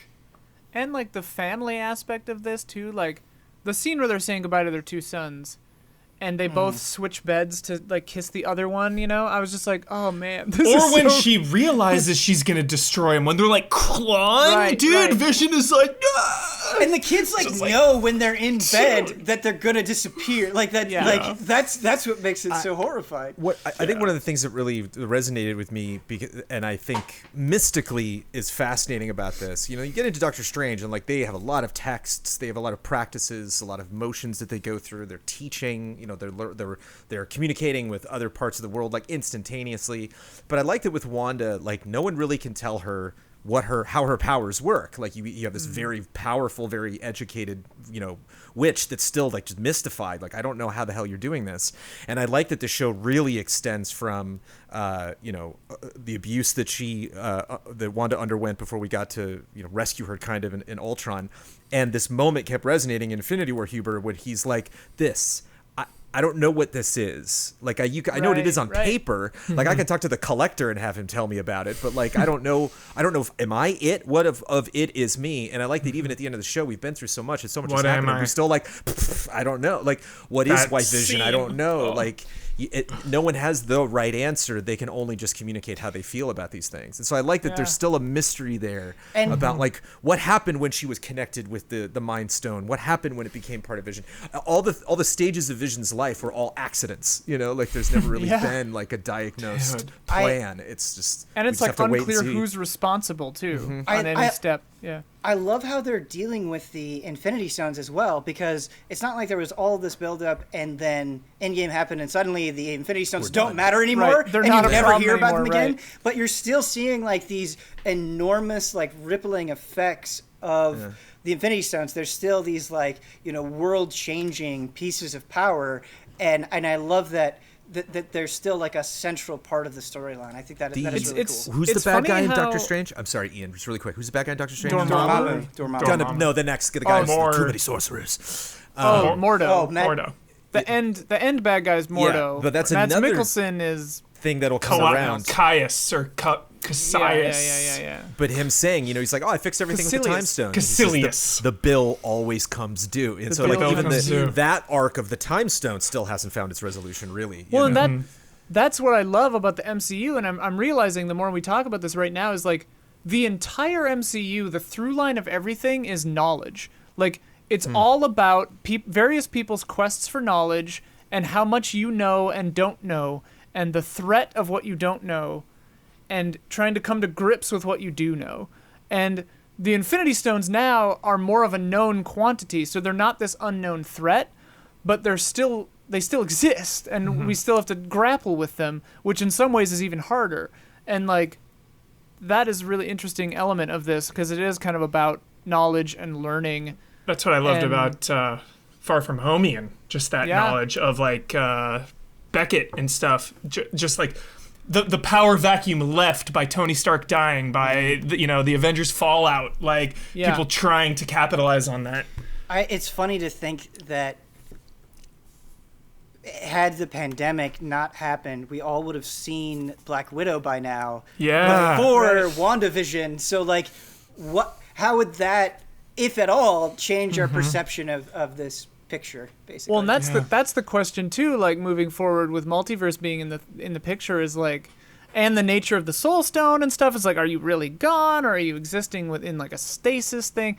But it's just like the MCU doesn't I don't know if it's ever to date in anything that still counts as being in the MCU done just a one-off that doesn't matter in any other context, right? Like they don't just fill in gaps. They seed future shit, right? So like, is Black Widow going to do that, or is it going to be just a total side story and that's it? Like, I don't know. Yeah. I think there'll be some modern day shit with like Florence Pugh or something. Oh, yeah. I mean, if they're going to introduce a new character, I bet you're right. They're introducing her replacement probably. Yeah. Man. Also, I do love the way that I wonder how far in advance they plan all this stuff. Like now, like they've shown the roadmap for years to come, right? But like when they were doing Doctor Strange, did they know about WandaVision? Because what a beautiful way for us to get a literal witch, like who's burned at the stake in Salem in this Marvel TV show, and none of us bat an eye. Whereas if we didn't have Doctor Strange, if we didn't have a surgeon learning magic from books years ago, we would have been like, witches now? Come on, MCU. And like, to that point, like a bunch of YouTube videos were like, oh, in Doctor Strange, there's a book missing in the Forbidden section. It was the Darkhold. Oh, shit. And it's like, that goes to your point where it's like, how far back? Ghost Rider has it, dude. Ghost Rider has it, Jones. Didn't they? Ghost Rider's in S.H.I.E.L.D. I recently learned. Just saw. S.H.I.E.L.D. gets weird. And he has the fucking Darkhold, dude. It's amazing. Well, this is what's fun is Amanda and I are revisiting the MCU, and we Ultron's next. Ultron's next Friday night. Like, like now that this is over, it's gonna be great. We get to watch the first episode of Falcon Winter Soldier, and then finally get caught up on Ultron. And it's gonna be interesting to see like the impact that has. Yeah, there were a lot of questions I don't specifically remember. There was something you just brought up that was my curiosity. What were we just talking about? Will they ever reference the MC, or, Agents of S.H.I.E.L.D., Brandon Jones. Is it canon? Is it done? No, definitely done. Definitely. Coulson's done. I mean, Coulson never came back. If Coulson can't come back, That's do what I they was gonna still ask. Is not Coulson know? never gonna come Did back? Tony Yeah. Stark go to his grave not knowing that Coulson like I guess. I went guess on so, many, dude. many adventures? Winter Frank Soldier and Coulson. is so ridiculously good. Like, It's good. Yeah. Incredible, man. It's a powerhouse. It's fascinating. It's interesting seeing like the dumb trailer at the end for like Avengers where they're like some assembly required. I don't remember what Yes. movie When, that was uh, in. The after credits of the old movies is just a And you were straight up like, trailer, and it whoa. feels so weird. They were bad at this. Yeah, they were learning.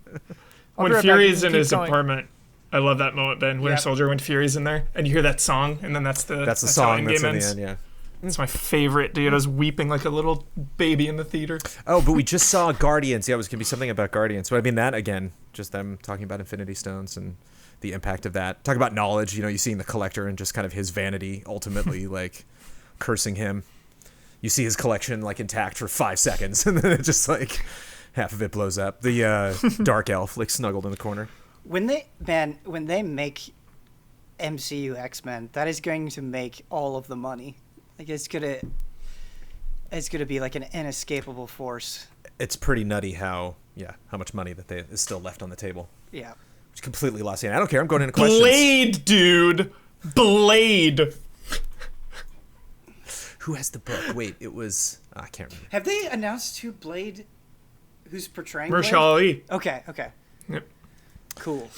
So hyped, dude. Let me get some questions out of the way before Ian comes back. Hopefully he'll rejoin us. Greg Kettering, I need the panel's thoughts on the line from the last episode when Monica tells Wanda they'll never know what you sacrificed for them. To me, this one exchange undercut so much of the goodwill of the show had built up. It seemed like they added this to try to soften the blow of all the torment Wanda did to the town throughout the show.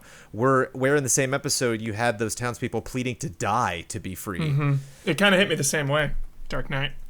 Of just like, I mean, she tortured all these people. Like, Oh, I don't feel bad.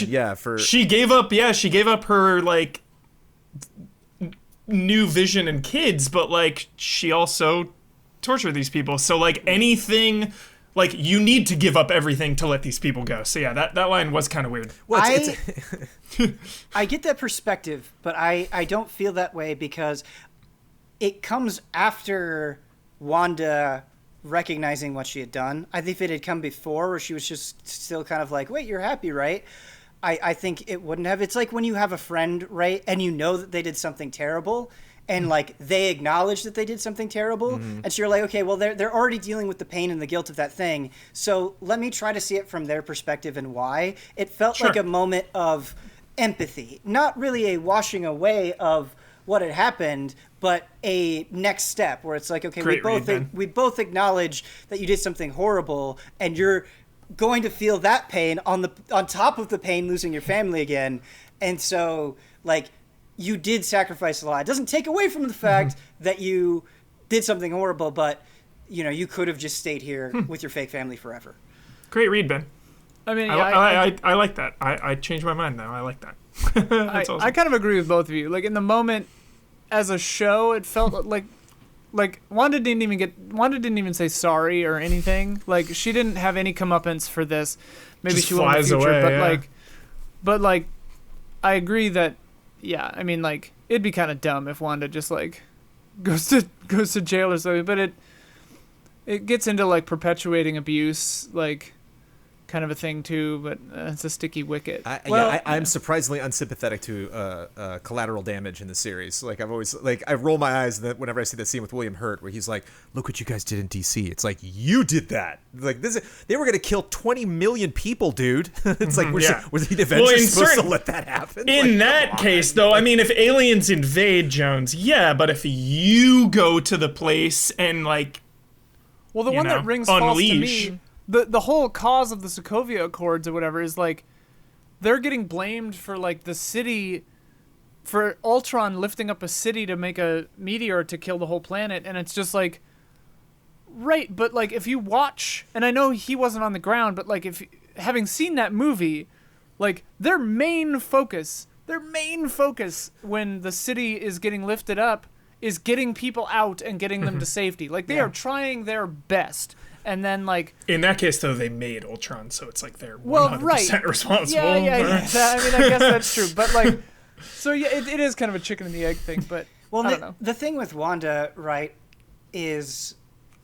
Again, she didn't really know what she was doing. It just sort of happened. And so I think you also have that feeling of bewilderment where it's like, I don't understand the full extent of my powers, like even remotely, so she probably doesn't understand the full extent of what she did. So maybe in researching the Darkhold, she'll have a better understanding and like will comment on Westview at a later date with one tiny little thing that to me, like little gestures and glances and stuff like that. That stuff just goes such a long way, especially when these people have powers. Like it's like the Superman thing where when he like and then goes like faster. You're like, sure. That was what? Are you clenching? What are you doing?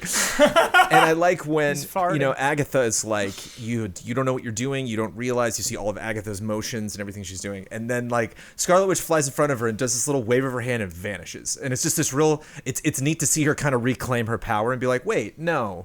I do know how to do some of this. Like loved the line. I am just naturally good at this, and they're and she learned from watching her. With the runes and everything. Yeah. I learned she it from says the line you. about not having to do incantations, Jones. One thing that I really spells. didn't like, that definitely felt like Disney Plus being like, pay attention, you dumb audience member, is right. Showing the runes in the pre-episode? In the pre-episode, they're like, they explicitly say Agatha's line again, where it's like, oh, you cast the witch who casts the runes, she's the only one who can cast the spells. Right. They like go out of their way to say that, and then they say it again in the episode, and it's like, no, I get it. Like, I get what's happening. Like, well, that's what I said to Sophia in the pre-episode thing when they showed that scene. I'm like, well, I guess that's going to be those are the worst. This episode. Yeah, when you have like a 26 episode season, and then like in the scenes before, they're like, you remember this guy from episode 9? You're like, oh yes, for no reason whatsoever. I guess he's Thanks coming for back. the refresher. But I did love that moment. Like, yeah, it's a little bummer that we didn't get to just organically be like, oh shit, she did the thing. I just think it would have been so much cooler. Sure. It would have been a lot cooler. But it is cool that she like, yes, because she does in the episode when she's in the basement. Wanda very clearly looks at the runes and is like, oh, okay. I like that she's not just some loose cannon sorcerer.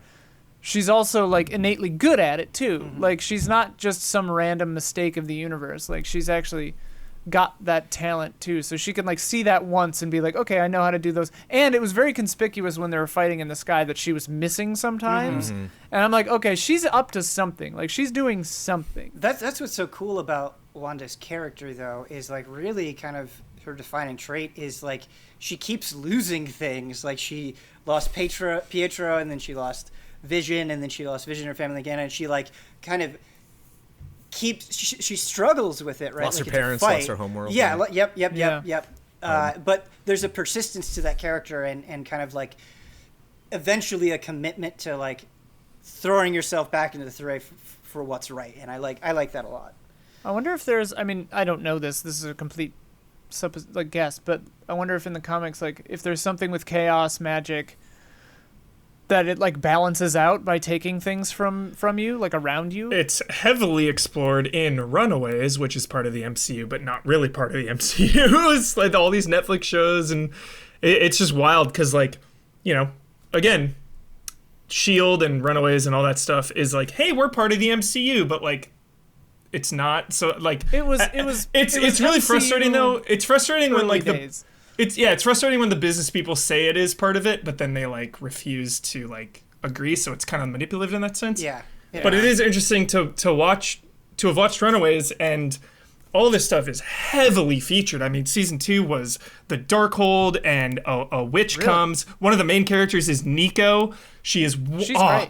She's so good she's so awesome in Runaways, dude. I watched season 1, but I got sick of it because it did that classic TV show thing that was like Westworld or Leftovers or whatever, where it's like the whole fucking first season is getting to the thing that you expected in episode 2. Totally. It's just like, I remember saying to Omar, like, almost in the end of season 1 of Runaways, I was like, are they ever gonna They were gonna run away? Yeah, true. Like, what the fuck is this show? Great point. Like, what is happening? Yeah. But, like, all that stuff is explored. And again, who knows if it's canon or not. I know that's a whole another debate for another thing, but Yeah. interesting. From Ziganac, a lot of these are going to be reruns of conversations that we've had, but we can touch on some things or move on to the next one. Do you think that the show was helped or hindered by the weekly release format? On one hand, I appreciate the mystery building. On the other hand, spacing the episodes out caused me to get caught up in the internet zeitgeist of hype and theories. While I don't think it ruined WandaVision for me, I would have been better off staying away from these theories and speculation or just taking in the show as it was. The rewatch is going to be fun. Burning through this in like a day is going to be a good time. Oh, for sure. Game of Thrones made me hard quit looking at fan theories. I just can't. I can't set myself up. I just for don't believe disappointment. them. Whenever I heard the word Mephisto, I was like, no. I just not because I Well, it know just anything became- about Mephisto, just because like I want to be surprised, and I can't be surprised if I'm expecting it. You know, so. I think And it's a little We'll too see. Judeo-Christian to make money. the thing is like, So, like, they don't want to fuck with that. like to me, the internet zeitgeist is kind of like a test for the quality of the show. Like, It's fun. A good show will withstand the internet zeitgeist. Yes. It will, Yes, 100% of the time. Like you can theorize all you want all day long, and if all you care about, I guess, is those big reveals, then like maybe I see what you're coming from. But that's not necessarily what makes a good show. And so I got heavily into the internet zeitgeist, but I still enjoyed WandaVision because I thought, like, conceptually it was fantastic and it nailed its premise so well, going through the different decades and then turning that into a broader like MCU narrative while still focusing on its narrative. Like there were some sort of like meat and potatoes things that I think WandaVision did that no matter how much of the internet zeitgeist I looked at, I still enjoyed the show. Well, and Absolutely. that to me is like your Kevin Feige's and your MCUs are a good example of how to not fall victim to that. Whereas your J.J. Abramses and your Benioffs and Wises, Just like, completely cave. they just cave and it ruins everything. It makes everything terrible. Yeah. And like George R. R. Martin said it in that one thing where it's like, if you planned out everything for the butler to have done it and then the internet guesses that the butler did it, don't change it from the butler because you're going to ruin your story. Like, just let it be the butler. Like, This is exactly why Westworld is such a shit show, is because it feels Yeah. like it's trying Fell to apart. outsmart the internet. it's just And trying it's to so surprise you. annoying. Yeah. It's like WandaVision doesn't feel that way. Well, and it stands the test of time, right? Like, and WandaVision is great because it plays on that, too. It has the latitude to play on our own expectations and kind of tease the audience with it. But these other shows and Star Wars and stuff is just like, oh my God, dude, stop reading the forums, man. Yeah. I Just love. write your fucking movies. I love weekly format. I'm a big fan of it. I think for me personally, when I binge something like Cobra Kai, I watch it in a couple days and it's gone. It's just boom, you forget it. It's so gone. Now this week to week, it has so much impact. We get to talk about it. We get to get hyped. And even if these theories don't all pay off, that's still so fun to be a part of. I love just like thinking just all week. I was thinking about who's going to show up, what's going to happen, how is Wanda going to realize, what is she going to do, like all the, how's Monica and Wanda team up, dude, and stick it to everyone. Like, I just love the impact of the weekly release so much. Well, and like, what I'm looking forward to when TV really, whatever the next generation or iteration of TV is, or once we're really good at the streaming thing, right? Mm-hmm. I want shows to start actually thinking about, is this a binge show or a weekly show, like, narratively? Yeah. Like, is the form of this show served by coming out all at once, or, because something like Stranger Things, I would argue, is a little better as a fun weekend binge. Sure. And WandaVision is for sure was served by being weekly. I agree. Yeah, just how different each episode was too. I love that they did episodes 1 and 2 on the first week together because they did kind of feel similar. Oh yeah. And I bet they wanted to get to episode 4 because like I felt like after episode 3, again, I think I fell victim to thinking of what the show was going to be. I was like, oh, okay, I kind of have the show figured out, like just week to week. If we had waited and I was a week so wrong. if we waited a week between 1 and 2, I think that they correctly assumed that audiences would lose too much interest. I think that they thought they would think too many people would have thought the show was slow. I even still saw a lot of people by 4 were like, oh, I get it. Yeah. It's like, oh, come on, you uncultured swine. Hubert, it's called I Love Lucy, damn it. The community aspect that you're talking about, I think adds so much, because it's just completely evaporated when you have like a bingeable show, because when you have a bingeable show, like you'll want to talk about it. And like, let's say you get 2 episodes in and you're like, oh, that was so cool. And then you always have that person that's like, just wait, dude. Just wait. Right. And it's like, it just saps any and all discussion. It just nukes it. Whereas here, it's so much fun seeing people being like, what is this show? Like, why is it, set in this time period, and like seeing the evolution and like everybody being more or less on the same page. I do want to talk about spoilers though, because like I fell victim to the hype. I'll admit, I like on episode the Pietro thing, I just lost it and like tweeted some things, had to delete it, whatever. I didn't like explicitly say the spoiler, but I kind of alluded. I love it when you spoil things. Yeah. I alluded the one to who's it. like always against spoilers. I am, but at the same time, no, the show shouldn't come out at midnight. Okay, it shouldn't. But it's 8 a.m. in like Europe and other parts of the world. It's prime time. Like the world does not revolve around the West Coast. Like at the same time, like the world shouldn't have to stop for these conversations to happen. I love talking about this, and when people were pissed that I kind of alluded to that, it kind of sucked the fun out of it for me a little bit, because I was like, okay, well, I guess I just don't want to talk about this publicly anymore. So I did kind of feel hurt by that, because like, maybe I shouldn't have said anything right away, but like the world shouldn't have to stop to fit people's schedule. I'm so sympathetic to spoilers, and I don't want to ever intentionally spoil you, but at the same time, like, this is a show that airs at a time online, and people should be able to talk about it. Yes, kind of, but there's like a middle ground here, because like people would be spoiling things before the like runtime of the show had been done. For sure. That's a little much, maybe. For sure. Well, and leaks. Like this show had leaks apparently. Like I should have waited 24 hours. I feel like 24 hours is We need like fair. the Sokovian Accords for spoilers. We do. That's what we need. I think. I do think like. Yeah. I think like 24 hours is a little bit better, because it's like then you give people that are really invested like a meaningful amount of time. Mm-hmm. Yeah. Well, that's going to be my stance. 24 hours. Label your tweets as spoilers, and make sure you're subtweeting real hard. Like phrase stuff in a way that if people don't know what you're talking about, they won't know what you're talking about. Yeah. It's funny. And still label it as spoiler. I think this show finally broke me. I think I got to the point where I'm like, I'm just gonna stay off Twitter on Friday. You just don't. Just don't on social media. Because we had just been through Mandalorian, and I'm not saying it's the right. It's like locking your door and fastening your seatbelt. Like, I wish we didn't have to. But you just good call. It is like buckling up. Like, obviously, you need to drive safe. I love wearing a great comparison. Great comparison. Not break into someone's house, but I would also. It's not something we could just wave a magic wand. I would also throw on the table that like, Twitter's not a good place to talk about anything. It's like, true. Any feeling that I have at any moment, maybe not. You know what's a really good place to talk about stuff, Ben? Spoiler mode. Yeah.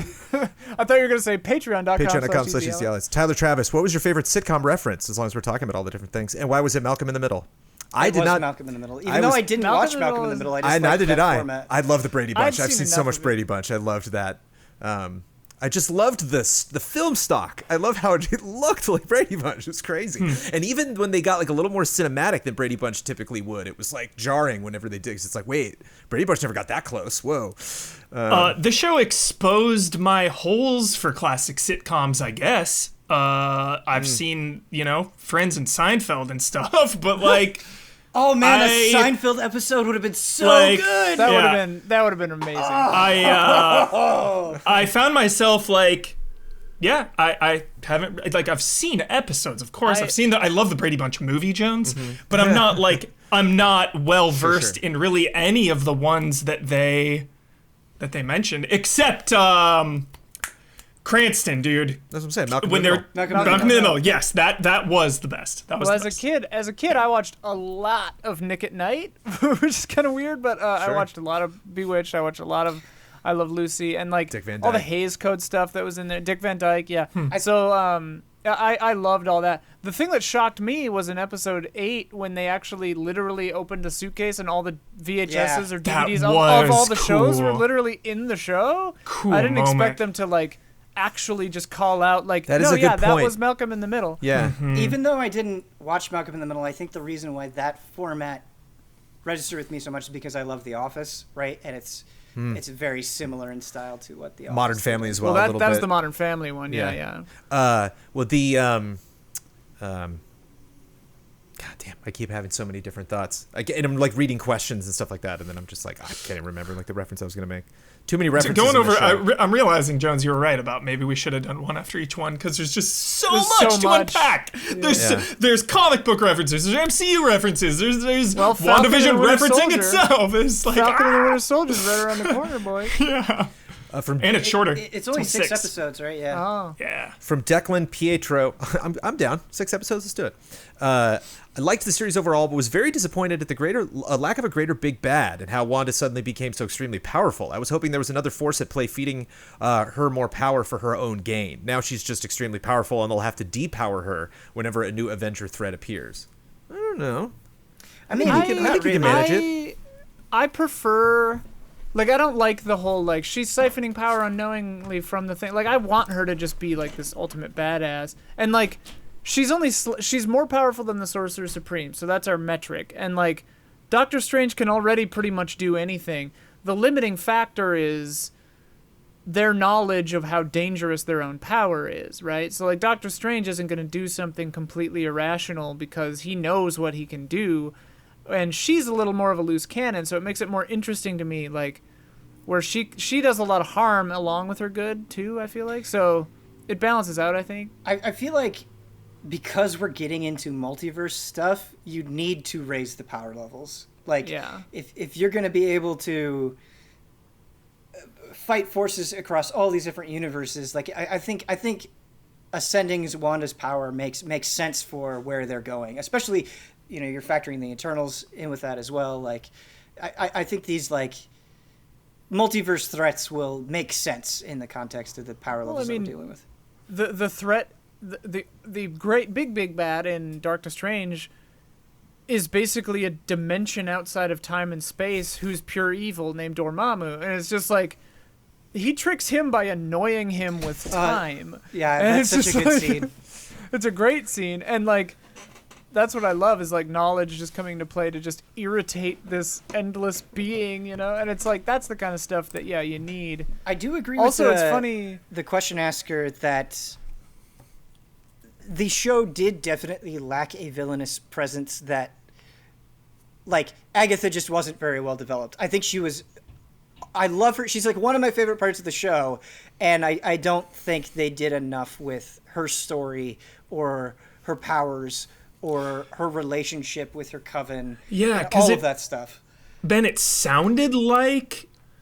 Because when she's blown away at Scarlet Witch's power kind of near the end, she references a line about, like, bringing people back. So I thought Agatha wanted to bring someone back to life, and that she maybe had lost someone, and that was her trying her to, like, get her entire power. Yeah, but, like, it didn't... She wanted to, like, take him out, it felt like. I thought maybe if it had leaned into her, like, a little more development with her past and why she wants this power, other than, like, I want to be powerful. It's always just such a boring motivation. Like, at least if you're going for power, like, have it...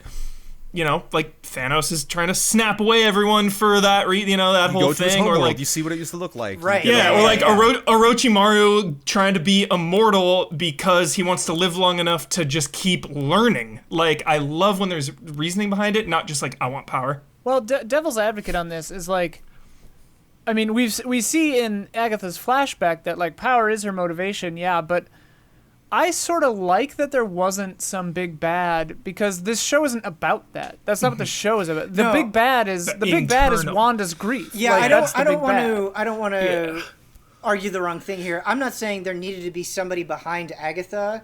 I'm just saying, like, Agatha being an antagonistic force wasn't as good as it could have been, just like on its own. Like, the show, yes, the show is not about Agatha, but the role that she had and was the main antagonist role. Yes, like the show put her there, and it felt like it could have done more with her than what it did. I kind of appreciated, though, again, kind of devil's advocate, I sort of appreciated that she was sort of just also chaotic or like true neutral. Like she's not evil, she's bad, but she just wants more power. But then also when she realizes that Wanda's the Scarlet Witch, she's like, I mean, she's definitely power hungry, but there is a flicker in there. Her first reaction is like, you don't know what you're doing and it's dangerous. Yeah, but see, that's an interesting idea, but just saying you don't know what you're doing and then not telling us what she's doing, like well, she says you'll destroy the world, you're right. prophesying, it just feels like there is something there, right? Like whether you go we'll into have to wait to learn it. Yeah, whether you go into her being power hungry or what really the full potential of the Scarlet Witch is and what that means, like both of those are really fascinating, but you don't get that. You just get Scarlet Witch, world ending, I want power. And it's just like Sure. It's just, I feel like you're just like 1 or 2 scenes away from making that way more impactful, those lines. I think 100% if we do see her again, I agree. That will make more sense. Yes, because then I agree. Then basically they did the same thing with Agnes as they did with Monica. Well, and because with, they both Wanda, got too. kind of similar. They both got kind of similar, just like broad strokes. Like they Black Panther in Civil War'd them. Right. You know, it's like they're here, they exist, get used to it. Well, the next movie will deal with I would them. actually argue that Black Panther's arc in Civil War is like amazing. More, yeah. It's but Spider-Man maybe. He just kind of shows up and then is there and then goes home. It'd be fun. It's fun to think about the future. But I was imagining like Doctor Strange going to that empty lot and like seeing that house and being like, "What happened here?" You know, like I felt a presence or something. And Agnes is like, "Can I help you?" And he's like, "Yeah. Do you know what happened here?" And she's just like, "No, nobody's lived there for a while." You know, and it's like, and she told her to play. Yeah, but she told her to play the nosy neighbor, so it would make so sense. she's like looking over the hedge. Yeah. Dude, I bet that happens. A lot of reasons to be excited. Alex McMillan, I found the show began to lose intrigue when the sitcom pastiches weren't being used. I understand they eventually had to move away from them to resolve the story, and having the sitcoms become more modern was a nice touch, but the final episode felt like an outlier rather than a grand finale. The mystery had already been resolved. There was little to no consequences for Wanda's actions. Overall, the series was great and extremely stylish, and worth it if only for the introduction of Agatha, but the ending did leave me wanting something more. I think the consequences thing for losing your family, I definitely felt that. Yeah, I don't agree about the consequences. From a completely nerd, somebody who's seen way too many action movies and is like, he didn't get out of the cock-a-doodie car. Like, it always bugged me when they were like holding hands and looking out the window, and I'm like, oh my god, the red wall is a block away. And then it would cut. Then it's like, wait, no, it's around the corner now. Wait, no, now, wait, where the hell is it? Come on. You know, like, well, and then it hit the house like 6 times. And then go there. Well, and also like they do say in the show, Wanda stopped the broadcast. So like, WandaVision, the show stops around episode like 7, I think. Yeah. But I mean, yeah. Hydra soap. From Doug, Hubert, I got to admit.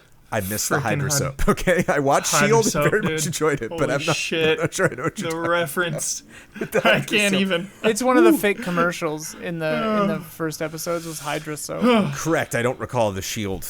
What it's referencing, but it's in the framework and that connection too, because it's in an all. It's in a fake reality too. It was too much. Oh dude. God. Okay. It was too much. Yep. Oh yes. That was the '90s commercial with the yogurt was. Gnarly. I saw somebody guess that. Yeah, dude. I saw the stop motion. That somebody guessed that was her parents. I thought that might have been a nice touch. That it was the same couple, like in every commercial. Specifically with the toaster, and people were saying that was she calls him a toaster in the comics. Maybe that's where the toaster came from. But they saw the beep and were like, and they were like, oh, that's a reference to the bomb, to her being under the bed and seeing the bomb beep but not go off. And so they're like, oh, I bet that's her parents. But nope. Yeah. Did we ever learn who those two people were? I don't think so. No. Who in the commercials? Didn't see them in the town. They just were just so randos. the people that were on set for 4 days. It's so weird. From Douglas Chomich, actually loved it. I went in with no expectations and finished it excited to see what effect this will have in the future of Marvel. The pacing of the first couple episodes were all over the place, but it never kept me from wanting to know what was going to happen next. There were a couple of scenes in the show that made me cry harder than maybe any Marvel movie so far. That's saying something for two characters I really didn't care much for before the show started. As for questions, when will we see White Vision again, which we talked about? This will come up many, many times in these comments. How do you feel about there being magic in the MCU now, and where do we want them to go with it? It's funny, one of the criticisms Amanda had of already in the MCU. Well, one of the criticisms Amanda had of Thor was he's like, in your world it's called magic, in my world it's science. He's like, I come from a place where it's the same thing. And then they didn't really go anywhere with that in Thor or Thor 2, just a term of like our understanding of those things. No, they that's not the magic he's talking about. Thor calls it magic, where it's like, no, there's like book, magic, spell, wand, curse, but like that's hex. what the ancient one, Tilda Swinton, basically says that magic. same thing in the. She's like, different ways of thinking about it. You could call them spells. You could call them whatever. You could call them, totally. Metaphysical quantum mechanics, or I can't remember the line, but. Cathal Fallon, I was really disappointed that they didn't mess with the Pleasantville vibes more. Good reference, Pleasantville. Would the panel have wanted something more in the vein of a tense thriller, or dare I say, like Silent Hill, where her fears begin to manipulate the world instead of palette swap characters slap fighting at the end? Some of the most unnerving shots was when everyone kind of snapped out of it and was staring at her. I mean, that shit was creepy. Invasion of the Body Snatchers. I actually think one of the best moments in the entire series was actually in the first episode at dinner, where she goes, "Stop it! Stop it! Stop it! Stop it!" That was like amazing. That was like one of the most unnerving things, and I do think kind of as we get out of the sitcom stuff, it loses kind of that edge that it had in the earlier episodes, where like suddenly things just break for a second, and so I did miss that. Not that I didn't appreciate the direction it was going for, and it made sense, but like I love how that first episode just sort of like lulls you into a false sense of security and then just pulls you out of it in a really cool way. It would have been nice, I think, to tie it back around if Wanda weaponized television formalities against Agatha at the end, like somehow like put her into a TV show in her mind or something. Like if she weaponized it, because that would have like put a button on it a little more. In Bewitched, like put her in like a... Right. Because like, it does sort of drop it. And I mean, if you're looking at the 5 stages of grief, like the TV show was a mechanism of her denial. So like it makes sense to move on from it in that way. Yeah. But part of acceptance, I think it would have been nice if she utilized it as a tool. Cool. I like that.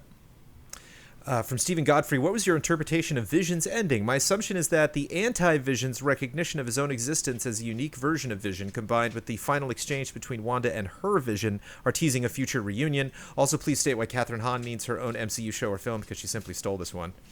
I really like the meme of her, like, winking. Yeah, the wink. That's a really good. My favorite. Dude, more Salem Covens, please. Yeah. Like, I love stuff. That shit is sick. Well, I mean, I'm always down for Covens. Vibes. Yeah, I'm always down. I love the subtle reveal of her just being like 400 years old too, and it wasn't even like mentioned really. It's just like, did you do the math? Doctor Strange doesn't skip over her. I hope they weren't like, oh well, she had her show. Yeah. It's like, I really hope that they so popular. My take on Vision and White Vision is they clearly show that sort of White Vision and Vision like come to like this equilibrium, this understanding of each other, this like, what makes you Vision, and it's like they both know that Westview Vision is not going to make it out of this, right? And so it's like that his fate is like it's going to happen. Like the town goes, Vision goes. That's inevitable, and so White Vision leaves because what else is he going to do there, and so I think he leaves maybe his directive has been achieved. Well, directive achieved or like will be like I can go somewhere else that will serve more of a purpose, and he's absolutely 100% coming back around, and it's going to be he's going to Mars. It was super nice when the moment when White Vision, when he says to himself, like you see him realize like, oh, a weapon to be more easily controlled. Like he realizes that, and like it's nice that he's still Vision. He's still super super smart. Right. He's not just some blunt instrument, because that gets real. Like we did that in the 80s. Like we're done with that. The Terminator thing has been done. Yeah. Um, Crazy to think It Paul would've gotten Bettany is tedious. the last OG, dude. Iron Man 1. Paul Bettany. I Yeah, he's I been in all of it. loved Vision in this show because he's very smart. It's really, really neat to see him figure it out, but also be, kind of give Wanda her space, and try to figure it out, realize that like he cares for her, and so he's willing to play along, and so like him finally battling her is not just him finally figuring it out, but him being like, for your sake, for my sake, we have to stop. The Halloween episode is my favorite. Like that is the lady putting up her laundry and crying. Creepy. And just like, am I dead? Like, why would you think that? Because you are. I'm like, what? What's an Avenger? well, and that was Agatha fucking with It him, too. reminded me of some of the best. I'm sure like every sci-fi show has a supernatural whatever, but I know there's like specifically a handful of TNG episodes where like everyone's in a loop except for one person. I think it's like LeVar Burton in one season is like, wait a minute, like hold on, and so not only do you have the intelligence of that person to figure it out, but you have the intelligences of their friends. Of like, what I'm going to say to you is crazy, but I need you. I think that's a really tough test for a sci-fi writer because I hate it when people are like, I don't believe you and I don't understand what's going on. You're just like, I just don't want to watch people be dumb. Like, I want to see him. Coulson crushed that figure in it the final out. season, Jones. We talked about it. Yes. That's Coulson a in perfect that. example. Shield of a moment of them just like, okay, we literally have minutes to just never make mistakes. How can we do that? And good writing. I think Paul Bettany did a fantastic job of being both Visions at the end, and like when he is crushing Wanda's head, and he's like, "I was told you were powerful." It's so good. And I told you about, dude. Top 3 moral compasses. Vision. Well, that's the thing, is he can lift Thor's hammer. So like he's infinitely smart and virtuous. Like he's a good dude. Yeah. And he like is thoughtful. Like I love the fact that two Visions fighting would fight for a few minutes and then be like, let's just talk it out. Yeah, like, let's just talk about this. Yeah. Because it's what they would do. I request elaboration. Yeah, it's so good. Yeah. From Real Radic, I'm all right with the show not having a quote-unquote big bad or like Mephisto or Nightmare, and that this was a story all about Wanda. Now for my question, your take on Ralph Boner. It turns out the fake Pietro the internet was creating wild theories about was just a Westview resident who lived in the house next door where Wanda's house would be. He had a headshot, though. I wonder if she dragged him in for some reason, or if he was just there. Well, and or if she picked the actor that lived there. Why does an actor live in Westview? I don't know.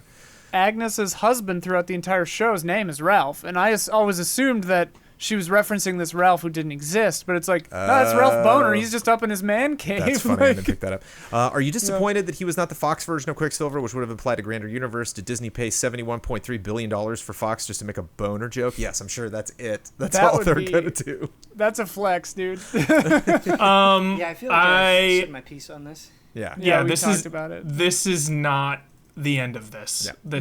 I feel like this will make sense in the coming years.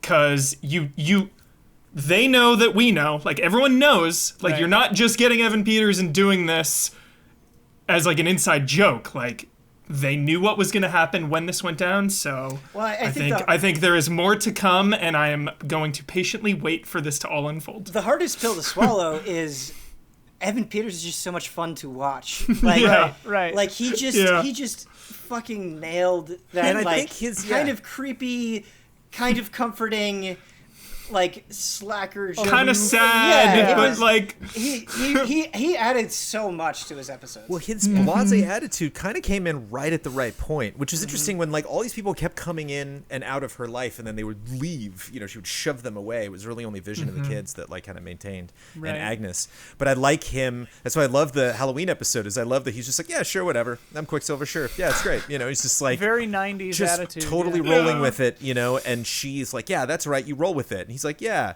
but it's almost kind of like if a friend forgives you too quick, and you're like, wait, no. He's like, it wasn't the reaction I was expecting. It's like she almost kind of wants people to question her. She's kind of secretly crying out for help, and Vision is the one answering and being like, wait, no, I really got to figure out what's best for you, and I'm willing to sacrifice for that. And Evan's like, nah, don't piss her off. Like that's his kind of solution to it.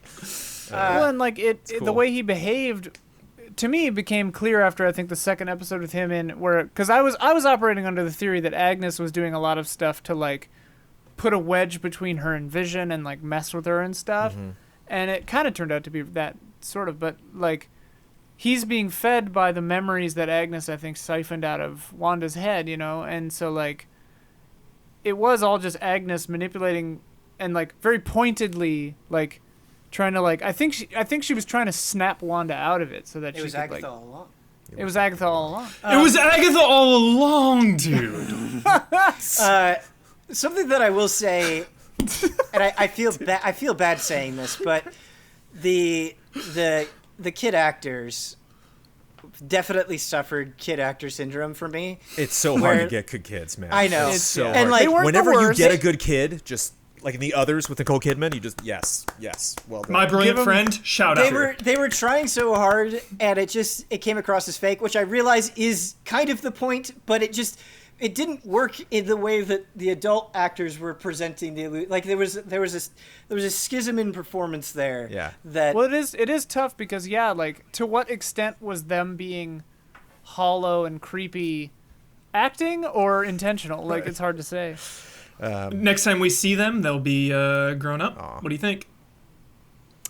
They said their voices were the same when they were like, "Mom, Yeah. help us." Yeah. But Speed and Wiccan, when they're in the comics, are like teenagers, right? So Yeah. Andreas Clintas, so I seriously loved the show. I was in awe at what was being put on screen. So much of it felt like it was made for fans who played with expectations so well. However, I felt that by the time it reached the ending, I don't know, I thought there would be something extra. The post-credit scene was really cool, the second one, but did you also think that it was a great season with a fine ending, but also expected more? I just didn't expect a lot. I expected to not know. I was just like, I think I was Evan just kind of Peters along for the ride. Yeah. fucked with people. Like at Yeah. the point Yeah. that they dropped that, and it was just Yeah. like so like, wait a minute, he's in Yeah. those Because- other movies. 'cause Like, I think it anything is created- possible. Yeah. Because I also have the stance Which that, was exciting. Kind of a double-edged sword, Ben. yeah, Yeah. I'm like, Yeah. well, it's Done Agatha with those fucking with X-Men? the audience on purpose. I'm good. You know, like I don't need like They're not very good. Their weird X-Men thing that I've taken what I needed from those movies and I have Yeah. them and that's fine. I don't need For- them to bridge me- that. I'm so cozy with the reboot. So like where I was like, ooh, where's this going? I also wasn't like it needs to go somewhere. I was like, I think it's more than the X-Men for me. It was more than the X-Men for me, though. It was the possibility of everything. Correct. It was course. Runaways. Right, it was right. Daredevil. It was Jessica Jones, Luke Cage, Iron Fist, Right. even Agents of S.H.I.E.L.D., like Agent Carter. Let's get everything. Like that moment, at the exact moment when I lost my shit, I was like, okay, everything's on the table. Everything is here. So it was like that ultimate high for people that have fully committed to all these other shows. And I think I could see how that could be disappointing. That level of investment, that level of hype and excitement, only for it to pay off with a dick joke. I totally get that. if they do that in No Way Home, but I still Hubert, think more is to come. if they do that, if they bridge it together, I can just totally picture you just like attaining enlightenment. You know, you literally just you lift off the ground. It's just like for everyone who's seen all of I think Punisher. The worry that I have now is Punisher, that huh? movies are going to be too short for people because like Oh, shit. a movie can't fit in all of it. Like, But you don't Is just Multiverse of have the Madness- movies anymore. well, now you got all right, these MCU right, that's shows. what I'm saying. Yeah. So it's like Multiverse of Madness might not be able to fit in Agnes and Mm-hmm. bringing together the X-Men and like all this and like who knows. Yeah, but At this point, are the movies the spectacle then? And moving movies- forward, the shows will give us Well, the the movies- deep dive character emotions. Well, before the movies where every third one was the season finale of that season of movies, now every movie will be a season finale to a show. Yeah. Totally. It's like 5. You can see it on Disney Plus. It's like all the phases were like I think at least 5. Like 5 or 6, kind of what we yeah. were saying before, though, Ian, with like your appreciation of the MCU changes depending on what your expectations are. I bet, like in a couple of years, if you rewatch WandaVision, knowing what's going to happen, that Mr. That Fantastic moment. isn't going to be Yeah. in the back of your mind, Right. And so I think you'll be able to appreciate it kind of on its own terms. Well, just a little bit watching it better. after Multiverse of Madness is going to be wild. Like, that movie. Highest expectations. Highest expectations. Yeah. I'm trying to temper mine because I really like Doctor Strange. Like the magic elements is one of my it's favorite fascinating, things. So for like, sure. yeah, Raimi is a goofy director. that's my That guy worry, is a dude. That's my worry. No, that's dude. why. guy. No, because You think it's I'm not using Fisher right. goofy as a bad word? The goofy, Professional. dude. Evil Dead is goofy. Oh yeah, that's why it's so good. Spider-Man- Yes. No, that's but what I'm like, saying. but like Spider-Man vibes. right. is very old school, different Doesn't from date well. MCU, It doesn't dude. date well, yeah, yeah. it's. I mean, it's great, but like, if it's Raimi being Raimi, like, I don't know. They're amazing. I How rewatched them a month ago, and they hold How up. much will Feige or whoever like steer that ship though to keep the tone right? You know, because like Ragnarok's probably about as far as you can push it, right? I don't Who knows, know, though? man. I think we're gonna see some pushes. All right, yeah. I I mean, think- Multiverse of Your Madness phase. is the one to do it in. Like they're not afraid like, to go bonkers. You wouldn't do a WandaVision in like a phase 1 or a phase 2. Yeah. Where like They but earned now the MCU is so Floodgates are open. like it's so powerful. It's like the Scarlet Witch. It can Yeah. it can literally do whatever the fuck it wants. Like It can destroy the If you world. could have a show, I think, especially in the beginning, that is as risky as WandaVision and be seen by all of these people, right? Like you can do Yeah, anything. you You can could do do anything. anything. So many I shows coming, hope dude. Wanda. We're gonna be doing this for a long ass time. I hope Wanda does destroy the world and then just yeets out to a new universe like Rick and Morty. Like, it'd be great. A lot of people are touching on stuff we're talking about. Holden Potter, Maxime Geralt, and Cabbage Lad all asked about White Vision. Connor Rosine asked about the week-to-week or binging, which we'll have to find out later on. Mickey Matos Jr., regarding Evan Peters' fake Pietro, which we've talked about, but this is an interesting wrinkle to it. Do you think Marvel and Disney underestimated fan base expectations upon his appearance? I know fans tend to go to the extremes of expectations and theories. However, when you put an actor directly from the X-Men universe who played the same hero, what else are fans supposed to do? Believe? Or what else are fans knew what supposed to they were believe doing. besides some introduction to the X-Men or multiverse? Show is still superb despite this, but I thought it was unnecessary for Disney and Marvel to play with fire like this. Oh man, they love knew. playing with fire. Like Yeah, they wanted this. yeah, like You mad, bro? you look at You men? the thing is like the Easter eggs and things that they hid within the show are like so deep and so like, there's no way they didn't know exactly what they were doing. Yeah. There's, Yeah. there's 100, there's no right. one that was working on the show that was like, oh yeah, they'll think this is cute. They won't freak out about it. Like Right. no one, absolutely no one thought that about Like, it. episode- Only some people watch the MCU and the X-Men movies Right. both. Like, not everyone will really. It's Well, like the no. Tannhauser Gate Blade Runner reference on the movie theater at the end in the episode where was two wondering what androids that are was, talking about right? dreams and memories and stuff. It's like, yeah, these aren't mistakes.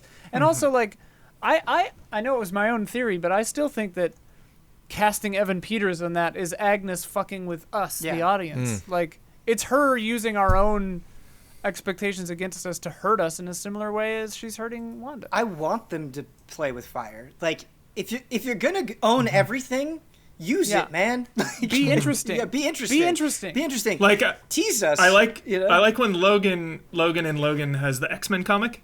What you're saying, Ian, kind of just reminds me about that, Sure. about like playing with Oh, fan yeah, expectations yeah, and kind of that like kind of meta. Even in Deadpool, where he's at the school and he like they close the door on him and you see all the like that shit's great. Yeah, even though the time period makes no sense, No, of it's course. just like funny joke. Yeah.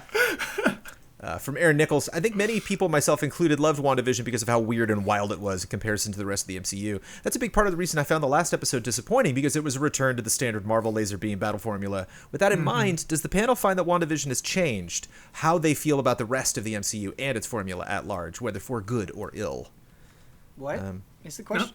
Does this change the way you think of the MCU, just the formats, just how they... Because it's always changed, you know? It's Yeah, like, I like- it was interesting I like the seeing TV show Avengers thing. falling in love with it, then seeing Ultron from a Joss Whedon perspective, and then seeing Ultron and being like, uh-oh, Whedon, uh-oh, and then like seeing Winter Soldier, and then you go back to the first Avengers, and it's like, it hits a Well, little I haven't differently. I haven't rewatched the original Avengers. It hits since a little I didn't different. like it in It theaters. def- Like, I didn't like it. I loved it. I was blown away. I was like, I can't Oh, I believe thought it they was did this. I terrible. can't believe they fucking made this movie. you know? I don't know if I would say But- episode 9 is this like.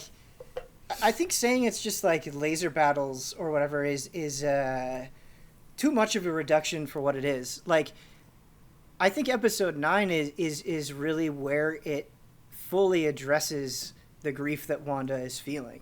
Right. So to say it's just the episode is just fluff, I don't think is giving enough credit to the episode. Well, and it's funny because, like, in a show about massive superheroes, the things that I'm thinking of right now are the outfits, because she looks great at the end, and like, my favorite moments are the conversations between her and Vision. yeah, like, absolutely. I saw a funny meme where it was like, Vision says, what is grief if not love persisting? And then it says every screenwriter reverently whispering, "Fuck." Yeah. Because that line is amazing, and like, which apparently people didn't like or something. Like, well, what? it was that line is incredible. What? It was. I saw that sentiment tied to a lot of people because that's the same episode where they basically said that she created him, that this vision wasn't another. It was literally just her, and they were like, "What?" And it's like again, the show's about grief. You just it's about grief. Get that That's jam the- into your head and set all your expectations thusly. That's the thing, because like, weirdly, it is kind of a side story because it's us. This is the development of Scarlet Witch from Wanda to Scarlet Witch, right? Like, it's her changed origin story, kind of. moving second- through- yeah, a it's second kind of an origin. origin. Yeah. It's a second origin. It's like being born again, sort of. She's having to deal with the past so that she can actually become her own person and own it. She's going through puberty, basically. But like, I don't know. I think it's okay to like have your cake and eat it too, right? Like, I think Godzilla is cool because it talks about like the failures of bureaucracy and like the dangers of nuclear war, but it's also just monsters fighting, and I enjoy that too. Like, Yeah. you don't have to have one at the cost of another. Like, part of the reason very this is true. so enjoyable is because you have both, and I think if you like on some level like don't enjoy like lasers being cast at each other, if that's just not fun for you, that's fine. That's your choice. I like but it so much. It doesn't mean that the people who do enjoy it are wrong for doing that. I'm not Well, saying that's- that's what this question asker is saying. I think when you build everything up to where it was going into the finale, though, and you have like 40-minute episode and 20 minutes of it is laser beams, it's like, sure. I can see people wanting what like you're more character stuff, which is why I love we were talking about earlier when they stop and have a conversation. Like, Yes, give and me I more think of that. the Sure, I think that's fair. I genericness think that's of the fair. laser beam fight almost kind of plays into how important that is when they stop Yeah. and are like, Sure. wait a minute, like Yeah. this isn't Well, working. especially with Fair, the Why vision, yeah. with the visions. would Yeah. they stop Well, and and just that's like, maybe there's a way we can do this better because this isn't getting anywhere. Like, this is the thing that Marvel has always done better than the DCEU, in my opinion, is like, Everything. well, yeah, but like, but those always culminate in the battle because they think that the battle is the culmination. Whereas Yeah. Microsoft, Marvel has always realized like the final battle is the set dressing to the emotional culmination. Like, that's Yeah. what's really meaningful. And like, dude, we all know the small scale battles are the best. Those intimate, Yeah. when you're fighting someone. Yo, Captain America, you're tied the to. Iron Man. Exactly. Civil Captain America War. v Iron Man, Captain Yeah. America v Winter Soldier. Freaking and- Vision Oh, v yeah. Vision. that's like, what's great had about that. Civil War. All those little like- micro battles. I just love like, Yeah. my name's Civil War Clint. is I don't care. quite You know, Yeah. Black Panther's like, I don't give a shit. Black Panther, yeah, it's like, I don't give a shit who you are. But dude. that's that is the Hawkeye Black Panther moment. That's it. Those characters never really deal with each other again. It's like, but it happened. Like, I love it. Also, like, you saying that makes me think about the line that Wanda has with Thanos when she's like, "You took everything from me," and he just I don't goes, even "I don't know even know who you. you I don't even know who you are." But like the You weight will. of that line of her, "You took everything from me," is fleshed out so much in this show. And thinking about it, Ian, that like she was blipped or snapped.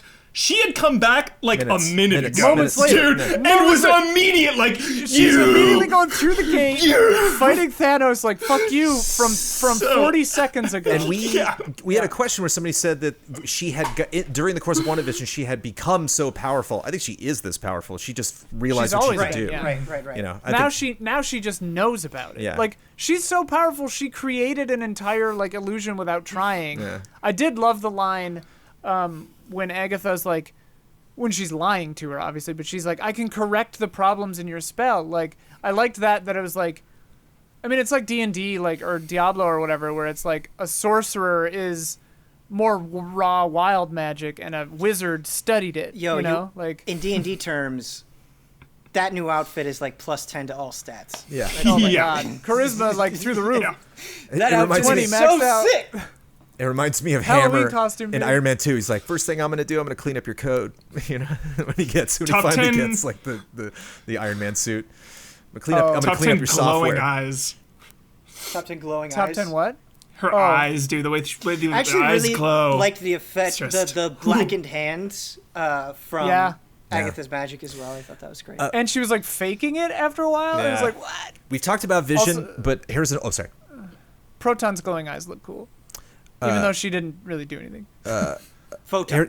Photon, whatever. Harrison Holt McHale adds something that I didn't notice. Hi, guys. In the credits, Paul Bettany is credited as being both Vision and the Vision. Do you think this cements the idea that despite White Vision having the memories of pre-Infinity War Vision, Vision as a person is dead and White Vision is a different being? Given Wanda and Vision's parting words, do you think we'll see the original Vision again in some form? I like the idea of them being... It's a new thing. It's that... Have you heard of the legend of... Right, yeah. The ship of Theseus? The ship of Theseus. That's kind of like the whole...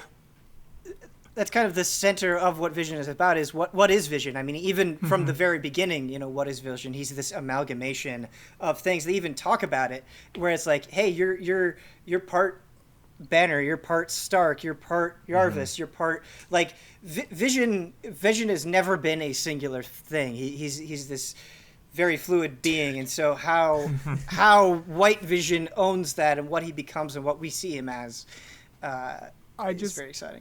I'm sorry, I just fully realized he Gandalfs. Yep. Gandalf Fully the White. Gandalfs. He's Vision the White That's now. what they used to Mr. do. the White. Gandalfs, dude. But, like, he does, though, because, like, now this new Vision, just like Wanda is now Scarlet Witch, like, this new Vision can learn who he is with intention, choose to become his own person, because he's always been a tool of somebody else. Now they can both, when they meet again, they'll both be adults. They'll both be out of puberty. They'll both be fully actualized, or at least intentionally actualized. I like when she stops him. She's like, don't get older. They're like...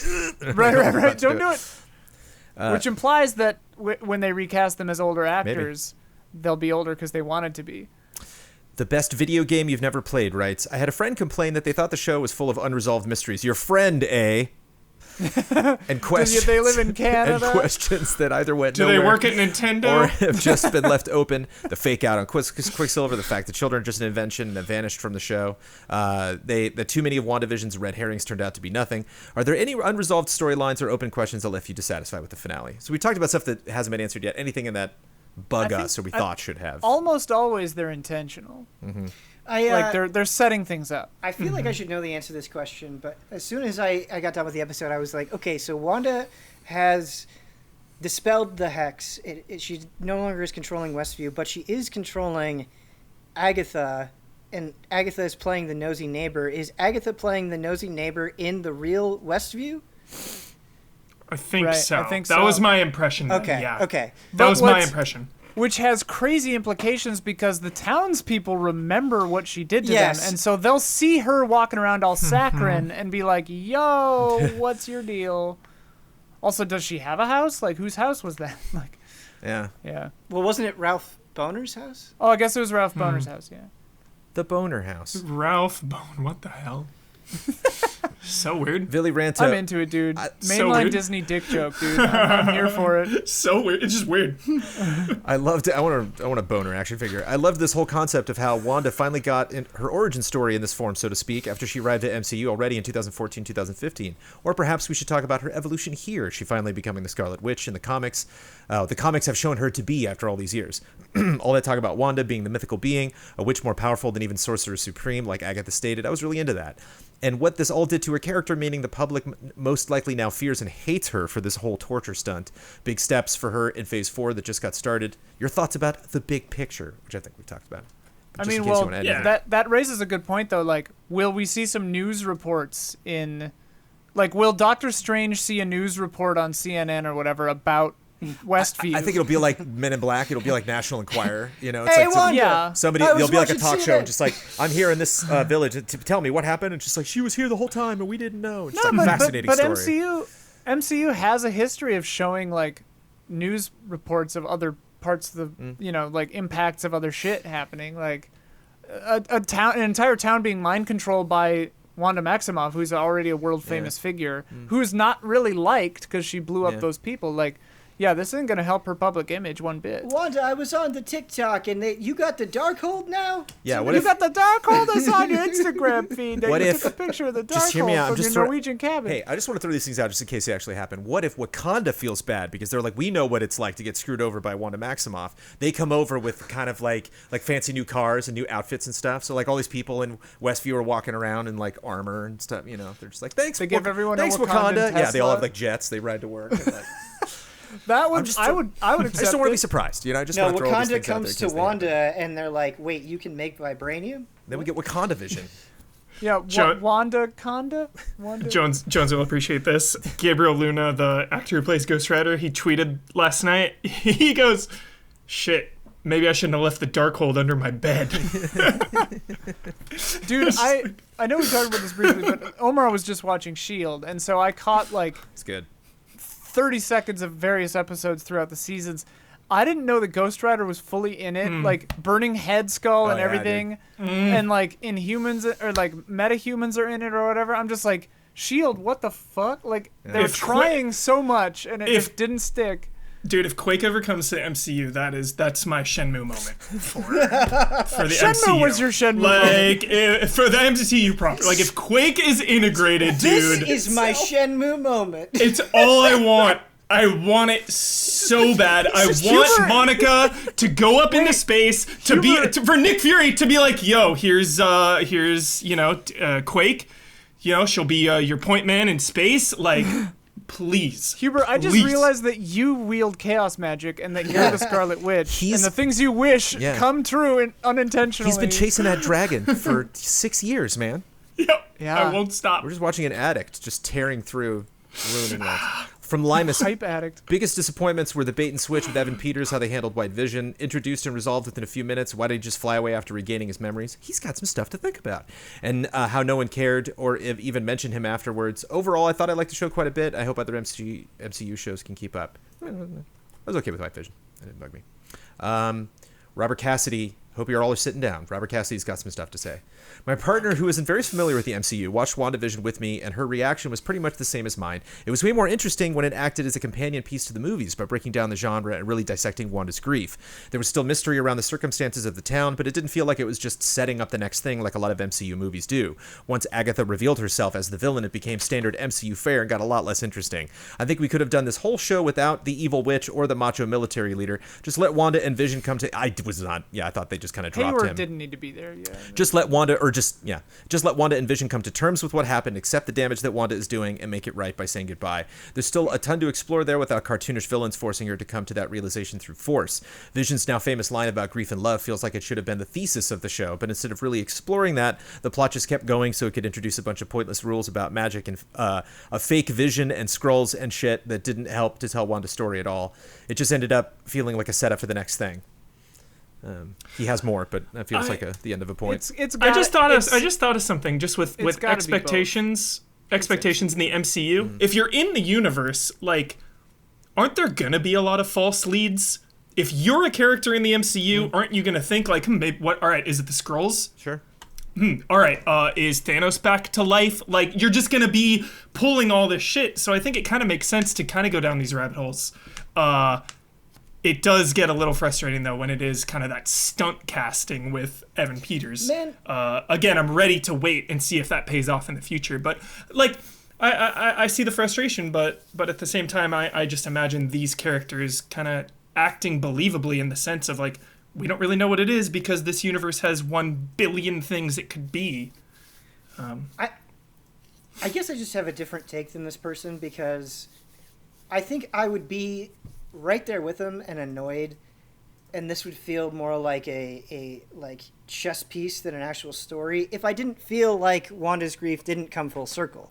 If she didn't have those scenes with Vision and her children and her acceptance of it and dealing with it and recognizing it, like all that stuff happened, and I felt like it all worked for me. It all completed the goal of this story, and so like, yes, there being setups and rules established, like, yeah, all that stuff happened too, but it didn't necessarily come at the cost of, you know, the primary goal, the primary motivation for the show, which was dealing with her grief. And I think it dealt with her grief in an interesting way, and then it did serve the purpose of greater MCU stuff of like making me excited for these characters going forward, and like Sword is on the table now, Ian. Right. Yeah, and lighting the fire for White Vision, and like Wanda's now going to be cooler than ever because that outfit. Yeah. Goddamn. Monica is a freaking 10 out of 10, and I'm obsessed, and I cannot wait She's for more. An 8 out of 10. Monica No will way. be a 10 out of 10. She will be a 10 out of 10. Yeah. Right now, she's like an 8 out of 10. Right. They sidelined her, damn it. Yeah. Yeah. Well, I mean, when she and Captain Marvel like punch and then kiss, And then punch Captain and then kiss. Marvel. and then kind of Subtitle. punch each other while they're Punch kissing and each kiss. other. And then Miss Marvel comes. And I want them to Oh punch yeah, each other Kamala with their shows up. lips. They're all just like, Yeah. Ran- It's like an SNL skit. and then it's revealed it's a kid playing with the horny teenager playing with them. Also from Robert Cassidy, random asides. A, taking the Salem witch trials, a historical moment that's famous for showing what can happen when we let paranoia and a flawed justice system and sexism take hold, and twisting it into, oh, actually the witches were real and were super dangerous feels weird. I actually liked the subversion of, because initially they played with this. Initially, it's like, oh, great, she was a witch and they're gonna try to burn her. And then you're like, oh shit, no, it's the other witches that are burning her at the stake. Like, I thought that was a cool kind of reversal of it. And that I've seen that reversal so many times done in fiction before. Well, aren't you that, just a bastard? I can accept Salem Witch Trial for what it is and see it in different formats and not think that one is necessarily commenting poorly. Well, on didn't the other. Bucky Yeah. Barnes like kill JFK? Like, I love the way they mess with real world history. Well, I mean, I think what the person is trying to say, it's like, well, then you also have to take issue with Hydra and how obviously they're just Nazis, right? But they don't really, in universe, deal with the consequences of like persecution and genocide and all of this stuff, right? But I think as fiction, right, it is not trying to be historically accurate. It is taking something that happened, drawing inspiration from it, and then twisting it into its own thing. It's not trying. I don't think the show is ever straight-faced being like, this is what the Salem witch trials were. It's not being Right. like, this is an accurate representation. It's not trying to do that. I think if it was trying to do that, it would be disingenuous. But I think as creators, you know, you are obviously influenced by the world and history that you come from, and you take elements from that, even if you don't, you know, historically represent it. Witches are sweet. Which is our worst way. B, bringing back one of the only real casualties of the Infinity War, and with his White Vision was predictable because comic books, but doing it this soon sure makes me hesitant to even bother getting invested in the movie's consequences in the future. Again, not sure I dial into that.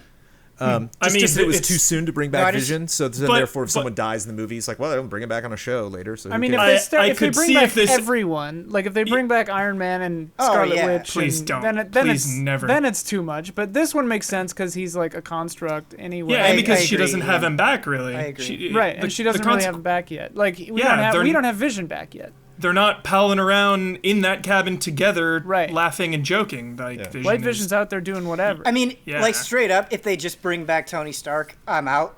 But Same, I don't same. think that's gonna happen. Sam, Ben. I'd be so offended. It's like the freaking best culmination Yeah. of movies Yeah. of all time, they dude. gotta building they to gotta that. keep it done. That yeah. that Please. serves so much of a purpose, and then you can't have something like Far From Home and then bring back. Yeah, it just wouldn't work. Like I I agree. would maybe accept like a hologram of Tony Stark that he programmed in talking to Spider-Man or something. He's but, the like, new Jarvis only voice. that. Mm-hmm. Like That that's would as be much as funny. you could do, but it still wouldn't be great. I love Rodrigo Aon just writes like a ton of questions. Let's see if we can have quick answers for these. I loved the show in the beginning, but ended up being disappointed the further it went along. I didn't really see any theories or such, but I did think we would see the Hex birthing the mutants in a more significant way than just Monica. What disappointed me was how the show went from brainy parody to ending on the usual MCU fanfare of special effects and superhero versus their evil double. By the end, I still had so many questions like, what happened with White Vision? We talked about that. Why and how was Ralph Boner super fast?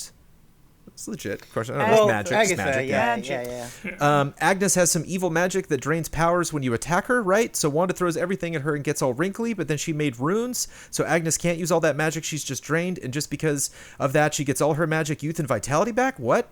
Because when she was faking it, firing right? at Agatha. Well, when she was firing at Agatha, she was giving her her power, but occasionally missing, and that was putting runes on the hex.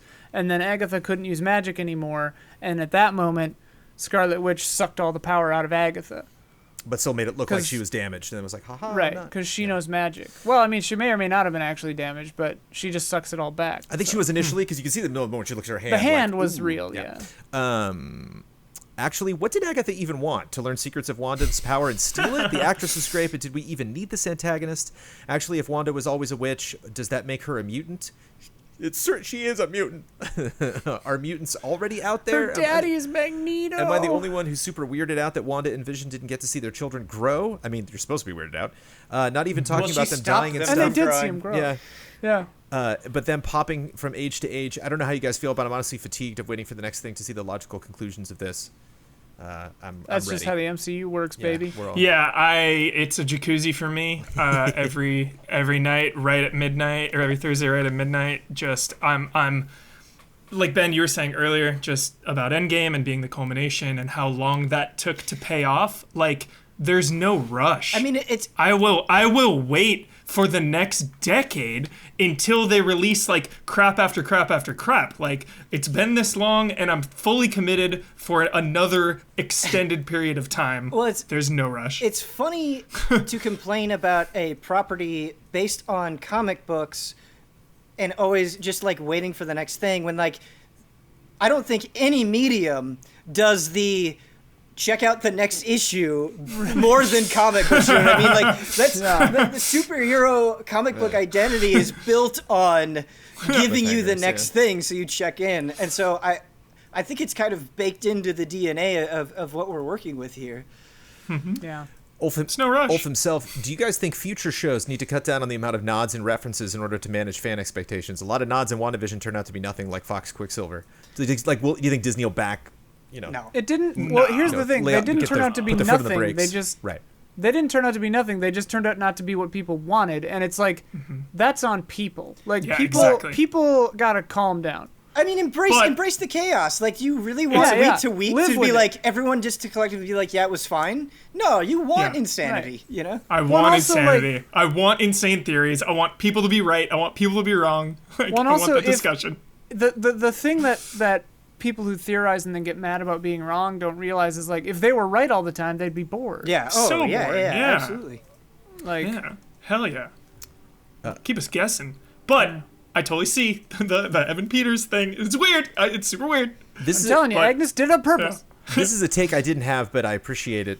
Just this perspective. Steve S., did you find the initial 2 episodes make it hard to get into the show? I held off on watching after seeing a lot of negative reviews of the first 2 episodes, but after the hype of episode 5 with the appearance of Fox Quicksilver, I decided to try the show out. I found after they started to explain everything in episode 3, it made those episodes make more sense, and I enjoyed the show. I mean, I grew up with that stuff, so I loved it. Yeah, I liked it immediately as well.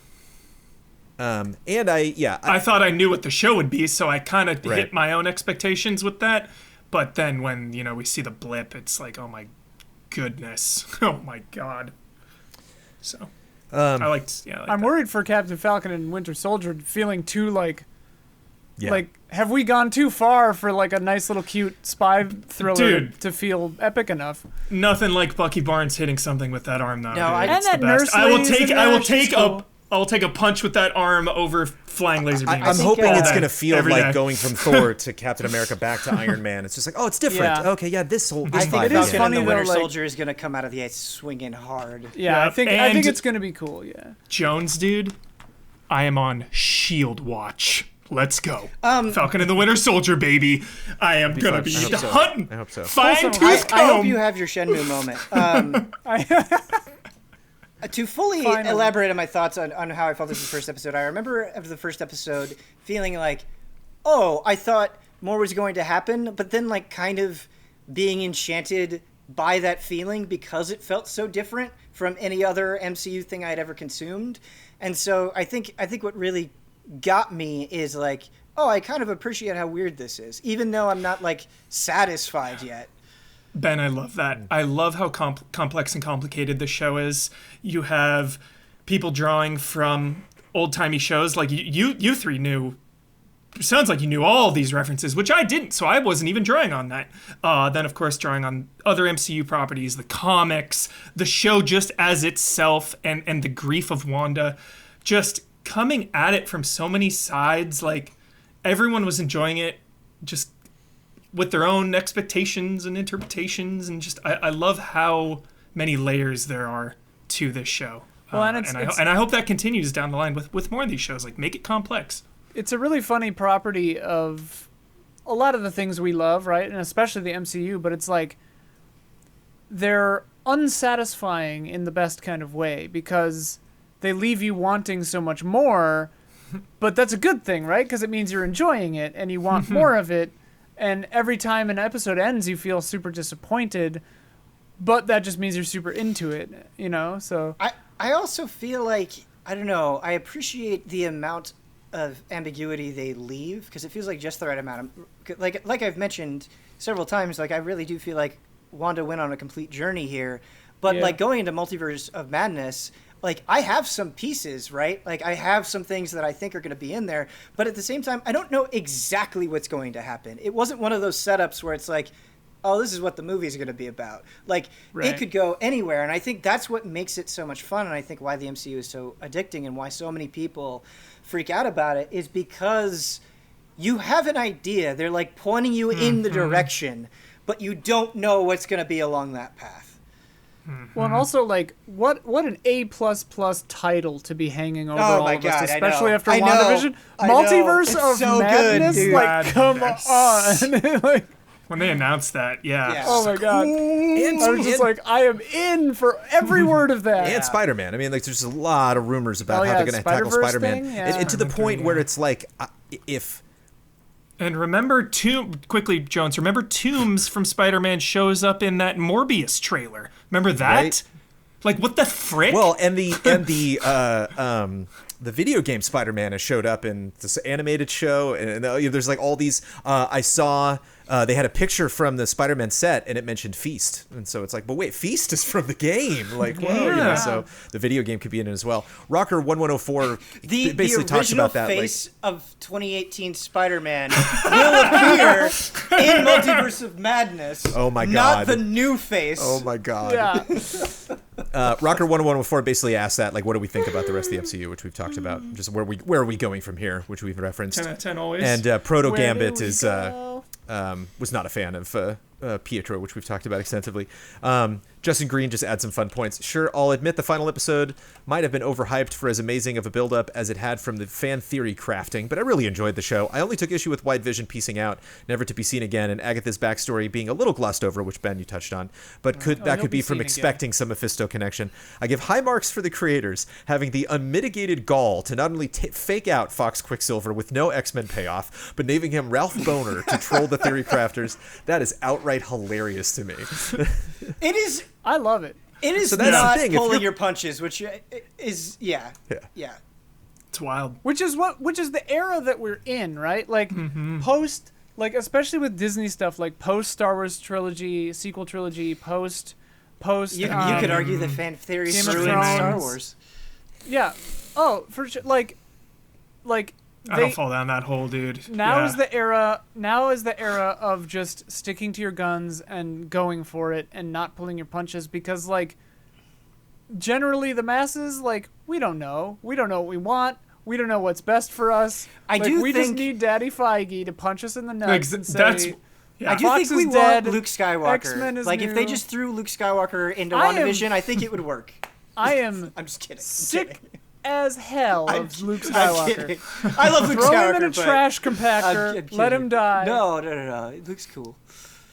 I mean, he's cool, but he's done. He's always over. From DVTV, I enjoyed parts of the show, but ultimately it felt too much. Finally, we're getting to the good Luke stuff.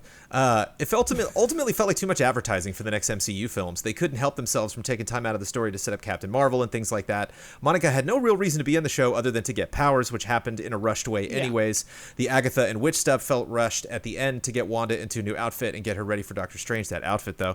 I felt the emotional payoff of saying goodbye to Vision was undone by them setting up another Vision is out there, literally minutes before. Lots of setups, little payoffs for those kind of things. The show could have been half as long. I don't know if I agree with that, and much stronger if they had focused in on the stuff that worked and what fundamentally the show was actually supposed to be about. Episodes 4 and 5 being the standouts. So I like what this person is saying, but to play devil's advocate here, like the goodbye of Wanda and Vision being undone by the fact that there's another Vision out there. However, I feel like Wanda, through her grief, basically manipulated herself into believing that this Vision was real and that they could stay here forever. Or at the very least, you could argue that it was enough to keep her content, right? But now, when she meets White Vision out in the real world, she's going to kind of... It's not like it's undoing all of what happened with Westview. And so whatever her relationship ends up being with this White Vision, it's coming after all of this stuff will happen. And so it'll be way different than... Way different. It's not like it's the same Vision and they just fall in love again. It's going to be a completely different dynamic, and I think that's why it's interesting. Oh, you know... Exactly like Star-Lord with Gamora, exactly like Loki. These are the same people, but they're not. Carter. I think it's very Carter, similar.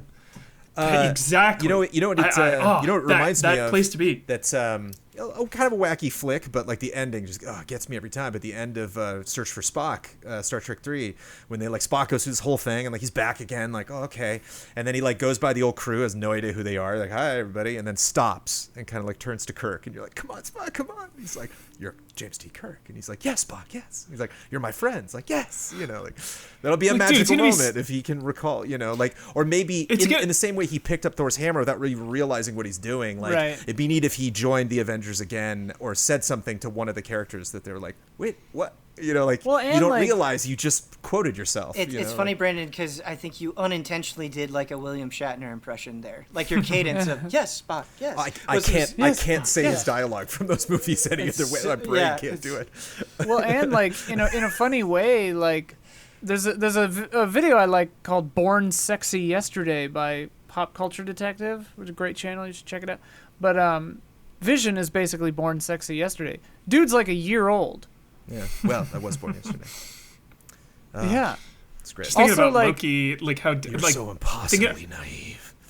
It's gonna be so different, yeah. Just That's when she meets that Vision, like also that like Loki so show different. is going to be fucking insane. Yeah, It's and gonna be he's gonna be bonkers. so. That's gonna be so brutal, he's dude. DB Because Cooper in one of them. Like what the fuck? Like him and Thor, dude, they eventually like came around, and like that's not this Loki. That sucks, dude. That they don't have that bond that they shared in the. He dead. Yeah. But I mean, to return to this person's point, like, depending on your level of cynicism, literally everything is advertising. So Oh, sure. just live with it. I don't know. The MCU machine. No, but everything in life, like almost everything. Well, but it's also the first MCU show coming to Disney's first streaming platform. So this show sells many things. Yeah. It's they gotta prove more you- MCU films. It's selling Disney Plus. It's selling MCU Keep TV that shows. subscription. It's gonna be all year these round, dude. characters This ends supporting their own Falcon Winter properties. Soldier. That ends Loki. That ends Moon Knight. That ends She-Hulk. Oh, like Moon Take Knight. the I wheel, hope it's Papa that fast. Feige. Oh shit. it's gonna be forever. Dude, Tatiana Maslany. Dude,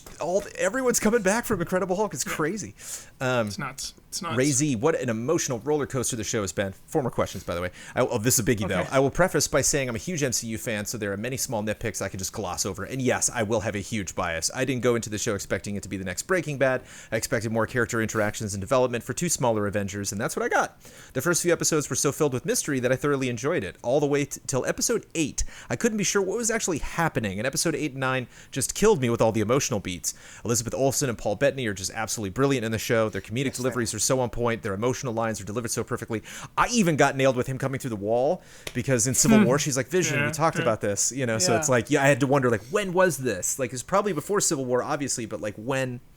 It's neat. Or during, Catherine Hahn has been phenomenal as well. Her transitions between Agnes and Agatha are seamless and so believable. Really hoping Paul Bettany, aka White Vision, will come back in future MCU works, because he's so fantastic. Some of the lines are such gems. What is grief if not love persevering? We've said goodbye before, so it stands to reason we'll say hello again.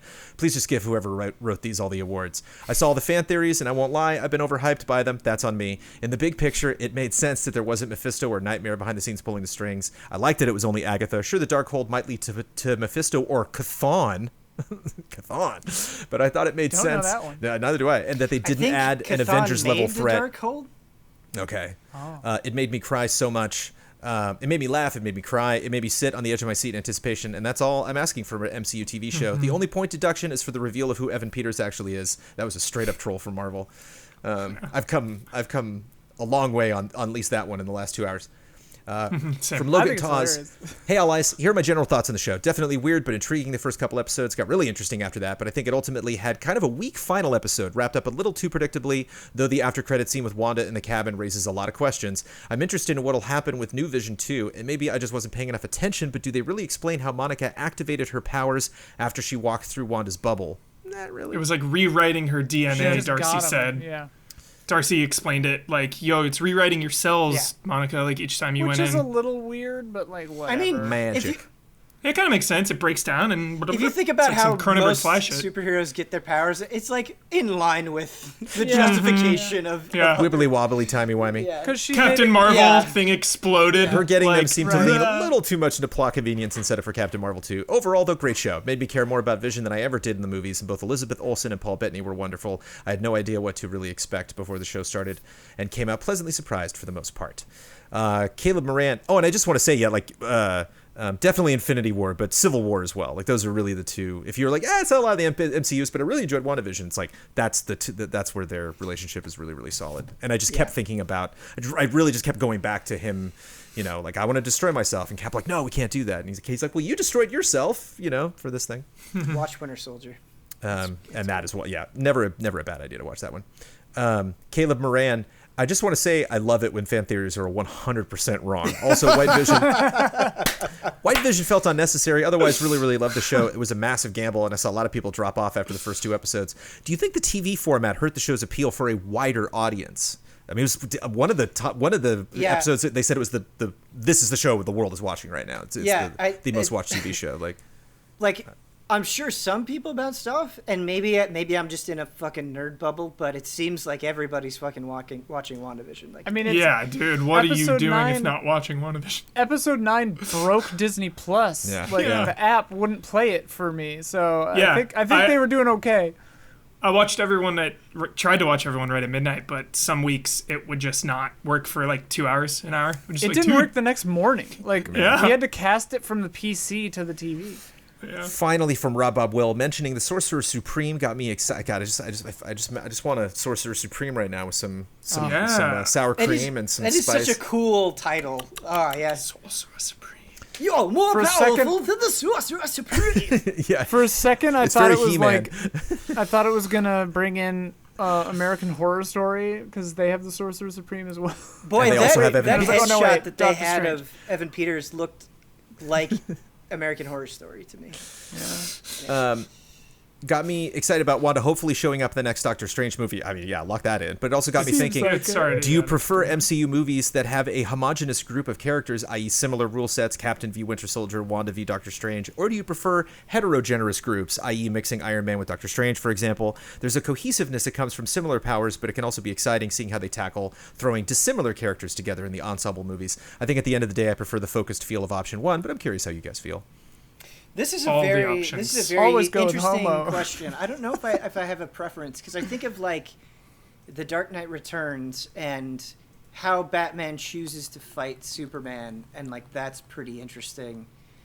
So I think it could work. It just depends on the quality of the writing, because what really matters, right? It's not that they're coming into conflict, it is why they're coming into conflict. That is really like what sells you on the excitement of them coming together. And I think that's why Civil War is so effective, is because you have these two good groups of people just falling on different sides of the issue. And that's really, that's a brilliant idea that like superhero politics are creating conflict. Like the MCU going forward, I think we've already seen evidence of this, but it's going to be more homogenized or more mixed together because of the nature of everyone having met before. So I think that even the like your Captain Marvels 2 and your Multiverse of Madness, like there will be references to the other gang, and then they'll come together when they need to for the big ticket items, but like each individual movie will be isolated, but just a little less isolated than before. And I really like that element of the MCU because it just keeps getting more and more kind of thrown together. I wonder if White Vision will go through like a similar arc that he went through in Civil War, where he's like, actually, we do need to keep this power in check, but it will be in regards to Wanda and her ascending power. If he'll like be like, hey, now like this is getting out of control. That would hurt so hard if they're against each other, but I could so see it happening. Yeah, of course. Dude, what if he shows up in Falcon and the Winter Soldier? Well, hopefully, maybe they'll sick. talk about it. Just one What little. if the Winter Soldier is a Skrull? What is it? What if everyone is What a if everyone's a Skrull? Where's Nick Fury? He's in a space. Skrull! He's He's on a Skrull Fury. spaceship. Fucking Nick Fury gets me more hyped than anything, dude. Anytime Nick Fury shows up, dude, shit is real. We should make So like real. speculation videos, but only commit to the absolute worst, dumbest Yes. speculation The possible. worst ideas. Everyone is a Skrull, and here's proof. Last time I trusted someone, Huber, I lost an eye. Like, that still is kind of true. That holds up. It is. We talk about different powers. I really like Diagonal toast. Banner not being able to Hulk at the beginning of Infinity War, like in front of them. Like, I just love that moment because you look at those three characters and they're all very powerful heroes, but all for totally different reasons, you know. And so it's neat. Like the two of them are just kind of turning at Banner's like, I could murder both of you if I could just. Just do it. He's got erectile dysfunction. Yeah, it's true. That's clearly what it is. A wonderful topic to end. Disney loves dick jokes. They do. turns out. It's a bit. There's many We have boner been talking boner for a long issues. time. We have. This was a. Holy shit. 3 hours already. That's it. Those are all my patron questions. Woof. And we'll be back in 6 weeks to talk about Falcon and Winter Soldier. Oh, and don't. Well, I guess I shouldn't say it if we haven't committed to it, but What? Snyder Cut. Whisper Loki? it. Snyder Cut. Oh, Snyder Cut. Oh, come Oh, on. Lord God. Snyder Cut. Is that this weekend? Ben, you and Huber have fun with that one. You know that.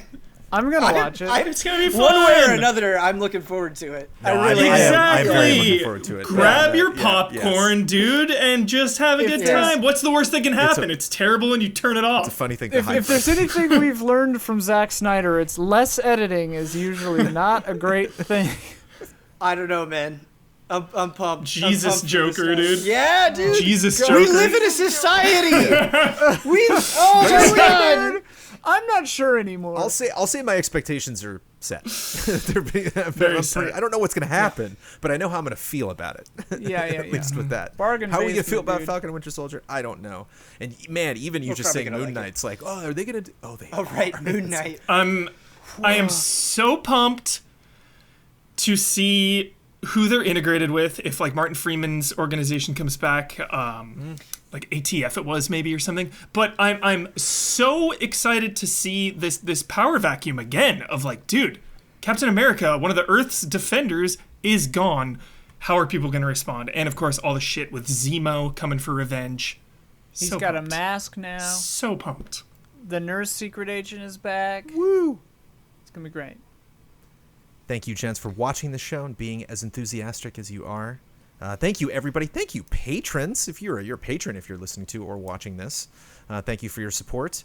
Yeah, check out. We're talking about movies. Check out that movie podcast that Huber and Ian get over there. That reaction shots. They're talking Yeah. about stuff. They've done an MCU episode. If you want to go check out some of the older We've done stuff. an MCU episode. It's already We're dated. doing You got to do Coming another of one. Age. Got to do another one. Yeah, we're out of date now. We got to do an update Yeah. refresher. Shit. Whew.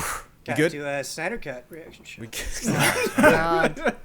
You brought up Dark. It's funny. You brought up Dark Knight Returns, but I thought that you said Batman and Superman because you were like, "Well, it was really interesting." I'm like, "That was not interesting at all." No, Like, no. oh, But in Dark Knight Returns, it is right, interesting. Yeah. Right. In the book, it's How exciting is it going to be when Strange goes to that cabin in the movie? Because you know that's where he's going, dude. That cabin is We showing. don't know Dude, are they anything, gonna dude. do 100%. like an Going to that cabin. Evil Dead homage where like the cabin is freaking out? Yep. And that'd be so sick. Dude, camera the yes, cabin. comes in, yes, dude, yep. yes. That would be so fucking sick. You know it's going to happen. It seems like it should happen. Wanda getting into Doctor Strange's head would be so hype. Careful with these fan theories, though. Yep. Yeah. Careful. Yep. Yeah. Careful out there. They're all Skrulls. Careful. See, the Skrulls can look like anyone. So They can be therefore, anyone. They're like the everyone could Cylons. be a Skrull. Was Wanda a Skrull this whole time? Wanda's a Skrull, dude. Clearly. See, this is the kind of content Magic that would shoot us scrolls. to the Magic top. scrolls. Magic scrolls. Magic scrolls. Scrolls with magic. Dogs and cats. Elder Scrolls. Elder Scrolls. This is our home. Then let's fight for it.